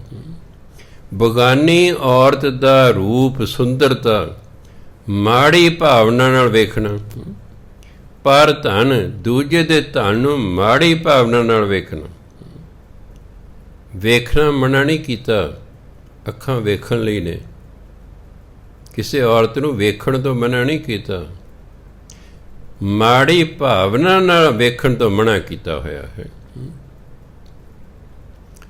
ਜਿਸ ਭਾਵਨਾ ਨਾਲ ਤੁਸੀਂ ਕਿਸੇ ਔਰਤ ਨੂੰ ਤੱਕ ਰਹੇ ਹੋ ਨਾ, ਉਹਨੂੰ ਵੀ ਪਤਾ ਲੱਗ ਜਾਂਦਾ। ਭਾਵੇਂ ਇਸ਼ਾਰਾ ਕੋਈ ਨਾ ਕਰੋ, ਨਾ ਮੂੰਹ ਦਾ ਨਾ ਅੱਖ ਦਾ, ਤੁਸੀਂ ਕੋਈ ਵੀ ਇਸ਼ਾਰਾ ਨਾ ਕਰੋ, ਸਿਰਫ ਉਹਦੇ ਵੱਲ ਤੱਕੋ, ਉਹਨੂੰ ਪਤਾ ਲੱਗ ਜਾਏਗਾ ਇਹ ਸ਼ੁਭ ਭਾਵਨਾ ਨਾਲ ਮੇਰੇ ਵੱਲ ਤੱਕ ਰਿਹਾ ਕਿ ਮਾੜੀ ਭਾਵਨਾ ਤੱਕ ਰਿਹਾ। ਇਹ ਪਿਤਾ ਭਾਵਨਾ ਨਾਲ ਮੇਰੇ ਵੱਲ ਤੱਕ ਰਿਹਾ ਕਿ ਪ੍ਰੇਮੀ ਭਾਵਨਾ ਨਾਲ ਤੱਕ ਰਿਹਾ, ਸਭ ਪਤਾ ਲੱਗ ਜਾਂਦਾ। ਬਿਨਾਂ ਹੀ ਅੱਖਾਂ ਹਿਲਾਏ ਹੋਏ, ਬਿਨਾਂ ਹੀ ਮੂੰਹੋਂ ਬੋਲਿਆਂ ਸਾਡੀ ਭਾਵਨਾ ਦੂਜੇ ਤੱਕ ਪਹੁੰਚਦੀ ਹੈ। ਇਸ ਲਈ ਕਹਿੰਦੇ ਨੇ, ਜਿਹੜਾ ਦੂਜੇ ਦਾ ਮੰਦਾ ਸੋਚਦਾ, ਇੱਕ ਦਿਨ ਉਹ ਵੀ ਸਾਡੇ ਬਾਰੇ ਮੰਦਾ ਸੋਚਣ ਲੱਗਦਾ, ਕਿ ਸਾਡੀ ਭਾਵਨਾ ਉਦੋਂ ਤੱਕ ਚਲੀ ਜਾਂਦੀ ਹੈ। ਸਿਆਣੇ ਕਹਿੰਦੇ, ਜਿਹੜਾ ਤੀਰ ਤੁਸੀਂ ਦੂਜੇ 'ਤੇ ਚਲਾਉਂਦੇ ਹੋ ਨਾ, ਉਹਨੂੰ ਵੱਜ ਕੇ ਵਾਪਸ ਉਹੀ ਤੀਰ ਤੁਹਾਨੂੰ ਵੱਜਦਾ ਹੈ। ਤੁਸੀਂ ਦੂਜੇ ਬਾਰੇ ਬੁਰਾ ਸੋਚਣ ਲੱਗ ਜਾਓ, ਕੋਈ ਦਿਨਾਂ ਬਾਅਦ ਉਹ ਵੀ ਤੁਹਾਡੇ ਬਾਰੇ ਬੁਰਾ ਸੋਚਣ ਲੱਗ ਜਾਏਗਾ। ਭਾਵਨਾ ਜਾਂਦੀ ਅੰਦਰ। ਭਾਵਨਾ ਹੀ ਨਾ, ਤੁਸੀਂ ਵਾਹਿਗੁਰੂ ਵਾਹਿਗੁਰੂ ਵਾਹਿਗੁਰੂ ਕਰਦੇ ਹੋ, ਪਿਆਰ ਨਾਲ ਕਰ ਰਹੇ ਹੋ, ਰੱਬ ਨੂੰ ਪਿਆਰ ਕਰਦੇ ਹੋ, ਪਿਆਰ ਨਾਲ ਉਹਨੂੰ ਯਾਦ ਕਰ ਰਹੇ ਹੋ। ਤੁਹਾਡਾ ਪਿਆਰ, ਤੁਹਾਡੀ ਯਾਦ ਰੱਬ ਤੱਕ ਪਹੁੰਚਦੀ ਹੈ। ਉਹਨੂੰ ਪਤਾ ਲੱਗ ਜਾਂਦਾ, ਫਲਾਣਾ ਪਿਆਰ ਨਾਲ ਮੈਨੂੰ ਯਾਦ ਕਰ ਰਿਹਾ ਹੈ, ਅਤੇ ਉਹਦੇ ਵੱਲੋਂ ਵੀ ਫਿਰ ਪਿਆਰ ਦੀਆਂ ਲਹਿਰਾਂ ਸਾਡੇ ਵੱਲ ਨੂੰ ਆਉਂਦੀਆਂ ਨੇ। ਜਿਹੋ ਜਿਹਾ ਅਸੀਂ ਕਿਸੇ ਬਾਰੇ ਸੋਚਦੇ ਹਾਂ, ਉਹੀ ਜਿਹਾ ਸਾਡੇ ਬਾਰੇ ਕੋਈ ਸੋਚਦਾ। ਇਸ ਲਈ ਅੱਖਾਂ ਦਾ ਸੂਤਕ ਕੀ ਹੈ? ਅੱਖਾਂ ਦੀ ਅਪਵਿੱਤਰਤਾ ਕੀ ਹੈ? ਪਰਾਈ ਔਰਤ ਦੇ ਰੂਪ ਨੂੰ ਮਾੜੀ ਭਾਵਨਾ ਨਾਲ ਤੱਕਣਾ, ਪਰਾਏ ਧਨ ਨੂੰ ਮਾੜੀ ਭਾਵਨਾ ਨਾਲ ਤੱਕਣਾ, ਇਹ ਅੱਖਾਂ ਦਾ ਸੂਤਕ ਹੈ। ਕੰਨੀ ਸੂਤਕ ਕੰਨ ਪੈ ਲਾਇਤ ਬਾਰੀ ਖਾਂ। ਕੰਨਾਂ ਦਾ ਸੂਤਕ ਕੀ ਹੈ? ਚੁਗਲੀ ਨਿੰਦਿਆ ਸੁਣਨਾ। ਚੁਗਲੀ ਨਿੰਦਿਆ ਸੁਣਨਾ। ਲੋਕ ਵਡਿਆਈ ਸੁਣ ਕੇ ਖੁਸ਼ ਨਹੀਂ ਹੁੰਦੇ, ਉਹ ਬਹੁਤ ਘੱਟ ਲੋਕ ਨੇ। ਤੁਸੀਂ ਕਿਸੇ ਦੇ ਅੱਗੇ ਵਡਿਆਈ ਕਿਸੇ ਦੀ ਕਰੋ, ਉਹਨੂੰ ਚੰਗੀ ਨਹੀਂ ਲੱਗਦੀ। ਉਹਦੀ ਕਰੋ, ਫਿਰ ਤਾਂ ਉਹਨੂੰ ਚੰਗੀ ਲੱਗਦੀ ਹੈ। ਕਿਸੇ ਦੂਜੇ ਦੀ ਕਰਕੇ ਵੇਖੋ। ਜਦ ਮੇਰਾ ਵਿਆਹ ਹੋਇਆ, ਮੇਰੇ ਵੱਡੇ ਭਰਾ ਨੇ ਮੈਨੂੰ ਕਿਹਾ, ਆਪਣੀ ਘਰ ਵਾਲੀ ਅੱਗੇ ਕਿਸੇ ਹੋਰ ਦੀ ਘਰ ਵਾਲੀ ਦੀ ਵਡਿਆਈ ਨਾ ਕਰ ਬੈਠੀ, ਨਹੀਂ ਤੈਨੂੰ ਰੋਟੀ ਨਹੀਂ ਮਿਲਣੀ। ਤਜਰਬਾ ਸੀ ਉਹਨਾਂ ਦਾ। ਬੜੇ ਸਾਲ ਮੈਨੂੰ ਗੱਲ ਯਾਦ ਰਹੀ। ਮੈਂ ਆਪਣੀ ਘਰ ਵਾਲੀ ਦੀ ਕਿਸੇ ਹੋਰ ਔਰਤ ਦੀ ਵਡਿਆਈ ਨਹੀਂ ਕੀਤੀ। ਇੱਕ ਦਿਨ ਮੈਂ ਕਰਤੀ। ਹੋ ਹੀ ਜਾਂਦੀ ਹੈ ਵਡਿਆਈ ਜੇ ਕਿਸੇ 'ਚ ਗੁਣ ਹੋਵੇ। ਕਹਿੰਦੀ ਉਸੇ ਤੋਂ ਜਾ ਕੇ ਰੋਟੀਆਂ ਖਾ ਲੈ, ਮੇਰੇ ਤੋਂ ਨਹੀਂ ਤੇਰੀਆਂ ਬਣਦੀਆਂ। ਮੈਨੂੰ ਭਰਾ ਯਾਦ ਆ ਗਿਆ। ਮੈਂ ਦੇਖੋ ਵਡਿਆਈ ਹੋਈ ਨਹੀਂ ਸੁਣ ਹੁੰਦੀ। ਬੰਦਾ ਕਹਿੰਦਾ ਬਸ ਮੇਰੀ ਵਡਿਆਈ ਹੁੰਦੀ ਰਹੇ, ਇਹ ਦੂਜੇ ਦੀ ਵਡਿਆਈ ਸੁਣ ਹੀ ਨਹੀਂ ਸਕਦੇ। ਅਸੀਂ ਕਰਨੀ ਕੀ ਹੈ? ਜਿਹਨੂੰ ਵਡਿਆਈ ਸੁਣਨੀ ਹੀ ਔਖੀ ਲੱਗਦੀ ਉਹਨੇ ਦੂਜੇ ਦੀ ਵਡਿਆਈ ਕਰਨੀ ਕੀ ਹੈ?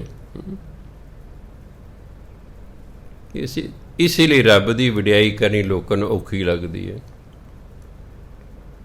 ਇਸੇ ਲਈ ਔਖੀ ਲੱਗਦੀ ਹੈ। ਸਾਨੂੰ ਨਿੰਦਿਆ ਬੜੀ ਚੰਗੀ ਲੱਗਦੀ ਹੈ, ਨਿੰਦਿਆ ਬੜੇ ਧਿਆਨ ਨਾਲ ਸੁਣਦੇ ਹਾਂ। ਲੈ ਮੇਰੇ ਤੋਂ ਕੋਈ ਗਲਤ ਇੱਥੇ ਸ਼ਬਦ ਬਾਈ ਚਾਂਸ ਬੋਲਿਆ ਜਾਵੇ, ਆ ਰਿਕਾਰਡ ਹੋ ਰਿਹਾ, ਤੜਾ ਤੜੇ ਕੁੱਦ ਜਿਹਨੂੰ ਭੇਜਣਾ ਸ਼ੁਰੂ ਕਰ ਦੇਣਗੇ। ਆ ਬਾਬੇ ਨੇ ਅੱਜ ਐਂ ਕਿਹਾ, ਬਾਬੇ ਨੇ ਅੱਜ ਐਂ ਕਿਹਾ, ਲੱਖਾਂ 'ਚ ਫੈਲਾ ਦੇਣਗੇ ਗੱਲ ਨੂੰ। ਚੰਗੀ ਨੂੰ ਨਹੀਂ ਫੈਲਾਉਣਗੇ, ਚੰਗੀ ਨੂੰ ਅੱਗੇ ਨਹੀਂ ਭੇਜਣਗੇ, ਮਾੜੀ ਨੂੰ ਫਟਾਫਟ ਭੇਜ ਦੇਣਗੇ। ਹੁਣ ਸਵਾਲ ਪੈਦਾ ਹੁੰਦਾ ਕਿ ਅਜਿਹਾ ਕਿਉਂ ਹੈ? ਮਨੁੱਖ ਹੈ ਹੀ ਮਾੜਾ, ਮਾੜੇ ਬੰਦੇ ਨੂੰ ਮਾੜੀ ਗੱਲ ਹੀ ਚੰਗੀ ਲੱਗਣੀ ਹੈ। ਬਹੁਤੇ ਲੋਕ ਮਾੜੇ ਨੇ, ਇਸ ਲਈ ਉਹਨਾਂ ਭੈੜੀ ਗੱਲ ਚੰਗੀ ਲੱਗਦੀ ਹੈ, ਅਤੇ ਉਹ ਫਿਰ ਕਿਉਂਕਿ ਉਹਨਾਂ ਨੂੰ ਉਹ ਚੰਗੀ ਲੱਗਦੀ ਹੈ ਇਸ ਲਈ ਉਹ ਚਾਹੁੰਦੇ ਨੇ ਦੂਜਿਆਂ ਨੂੰ ਵੀ ਚੰਗੀ ਲੱਗੇ। ਇਸ ਲਈ ਬੁਰਾਈ ਛੇਤੀ ਫੈਲਦੀ ਹੈ। ਚੰਗਿਆਈ ਨੂੰ ਫੈਲਣ 'ਤੇ ਬਹੁਤ ਟਾਈਮ ਲੱਗਦਾ ਹੈ, ਬੁਰਾਈ ਬੜੀ ਤੜ ਫੈਲਦੀ ਹੈ, ਕਿਉਂਕਿ ਸਾਡੇ ਅੰਦਰ ਬੁਰਾਈ ਹੈ। ਇਸ ਲਈ ਸਾਨੂੰ ਬਾਹਰੋਂ ਵੀ ਬੁਰਾਈ ਹੀ ਚੰਗੀ ਲੱਗਦੀ ਹੈ। ਸਾਡੇ ਅੰਦਰ ਨਿੰਦਿਆ ਹੈ, ਇਸ ਲਈ ਅਸੀਂ ਬਾਹਰੋਂ ਨਿੰਦਿਆ ਸੁਣ ਕੇ ਬੜੇ ਖੁਸ਼ ਹੁੰਦੇ ਹਾਂ। ਅਤੇ ਕੰਨਾਂ ਦੀ ਅਪਵਿੱਤਰਤਾ ਕੀ ਹੈ? ਚੁਗਲੀ ਨਿੰਦਿਆ ਸੁਣਨਾ। ਨਾਨਕ ਹੰਸਾ ਆਦਮੀ, ਇਹ ਬੰਦਾ ਹੈ ਤਾਂ ਹੰਸ ਵਰਗਾ, ਇਹ ਬੰਦੇ ਹਨ ਤਾਂ ਹੰਸ ਵਰਗੇ, ਪਰ ਕੰਮ ਹੰਸਾਂ ਵਾਲੇ ਨਾ ਹੋਣ ਕਰਕੇ ਬੱਧੇ ਜੰਮਪੁਰ ਜਾਹੇ। ਕੰਮ ਮਾੜੇ ਨੇ, ਹੈਨ ਹੰਸ, ਕੰਮ ਬਗਲਿਆਂ ਵਾਲੇ ਨੇ। ਇਸ ਲਈ ਇਹਨਾਂ ਨੂੰ ਬੰਨ੍ਹ ਕੇ ਫਿਰ ਜੰਮਪੁਰੀ 'ਚ ਲਿਜਾਇਆ ਜਾਂਦਾ ਹੈ, ਉੱਥੇ ਫਿਰ ਕੁਟਾਪਾ ਹੁੰਦਾ। ਇਸ ਲਈ ਗੁਰੂ ਮਹਾਰਾਜ ਨੇ ਸਾਰੇ ਵਹਿਮਾਂ ਭਰਮਾਂ ਤੋਂ ਸਾਨੂੰ ਮੁਕਤ ਕਰ ਦਿੱਤਾ ਹੈ। ਸਾਡਾ ਫਰਜ਼ ਬਣਦਾ ਹੈ ਕਿ ਅਸੀਂ ਸਭ ਵਹਿਮਾਂ ਭਰਮਾਂ ਨੂੰ ਛੱਡ ਕੇ ਸਿੱਧਾ ਹੀ ਪਰਮਾਤਮਾ ਦਾ ਨਾਮ ਲਈਏ ਅਤੇ ਸ਼ੁਭ ਕਰਮ ਕਰੀਏ। ਸ਼ੁਭ ਕਰਮ ਕੀ ਹੈ? ਦੂਜੇ ਦਾ ਨੁਕਸਾਨ ਨਹੀਂ ਕਰਨਾ, ਬਸ ਨਾ ਮਨ ਕਰਕੇ, ਨਾ ਤਨ ਕਰਕੇ, ਨਾ ਧਨ ਕਰਕੇ। ਦੂਜੇ ਦਾ ਨੁਕਸਾਨ ਅਸੀਂ 3 ਤਰੀਕਿਆਂ ਨਾਲ ਹੀ ਕਰਦੇ ਹਾਂ। ਜਾਂ ਮਨ ਕਰਕੇ, ਗਾਲਾਂ ਕੱਢਤੀਆਂ, ਅਬਾ ਤਬਾ ਬੋਲਤਾ, ਉਹਦਾ ਮਨ ਦੁੱਖ ਗਿਆ ਹੈ, ਉਹਦਾ ਮਨ ਦੁਖੀ ਹੋ ਗਿਆ ਹੈ, ਉਹਦੀ ਬੇਇੱਜ਼ਤੀ ਕਰਤੀ ਭਰੀ ਸਭਾ 'ਚ। ਮਨ ਕਰਕੇ ਕਿਸੇ ਦਾ ਨੁਕਸਾਨ ਨਹੀਂ ਕਰਨਾ। ਦੂਜਾ ਤਨ ਹੈ, ਕੁੱਟ ਮਾਰ ਦਿੱਤਾ ਹੈ, ਸੱਟ ਫੇਟ ਮਾਰਤੀ ਹੈ, ਕੋਈ ਵੱਢ ਟੁੱਕ ਦਿੱਤਾ ਹੈ, ਤਨ ਕਰਕੇ ਨੁਕਸਾਨ ਨਹੀਂ ਕਰਨਾ। ਤੀਜਾ ਧਨ, ਚੋਰੀ ਕਰ ਲਈ ਹੈ, ਡਾਕਾ ਮਾਰ ਲਿਆ ਹੈ, ਲੁੱਟ ਖੋਹ ਕਰ ਲਈ ਹੈ, ਤਨ ਕਰਕੇ ਨੁਕਸਾਨ ਨਹੀਂ ਕਰਨਾ। ਨਾ ਮਨ ਕਰਕੇ, ਨਾ ਤਨ ਕਰਕੇ, ਨਾ ਧਨ ਕਰਕੇ ਕਿਸੇ ਦਾ ਕੋਈ ਨੁਕਸਾਨ ਨਹੀਂ ਕਰਨਾ। ਇਹ ਹੈਗੇ ਸ਼ੁਭ ਕਰਮ। ਸ਼ੁਭ ਕਰਮ ਕਰੋ ਅਤੇ ਨਾਮ ਜਪੋ ਅਤੇ ਮੌਜ ਕਰੋ। ਵਾਹਿਗੁਰੂ ਜੀ ਕਾ ਖਾਲਸਾ, ਵਾਹਿਗੁਰੂ ਜੀ ਕੀ ਫਤਿਹ।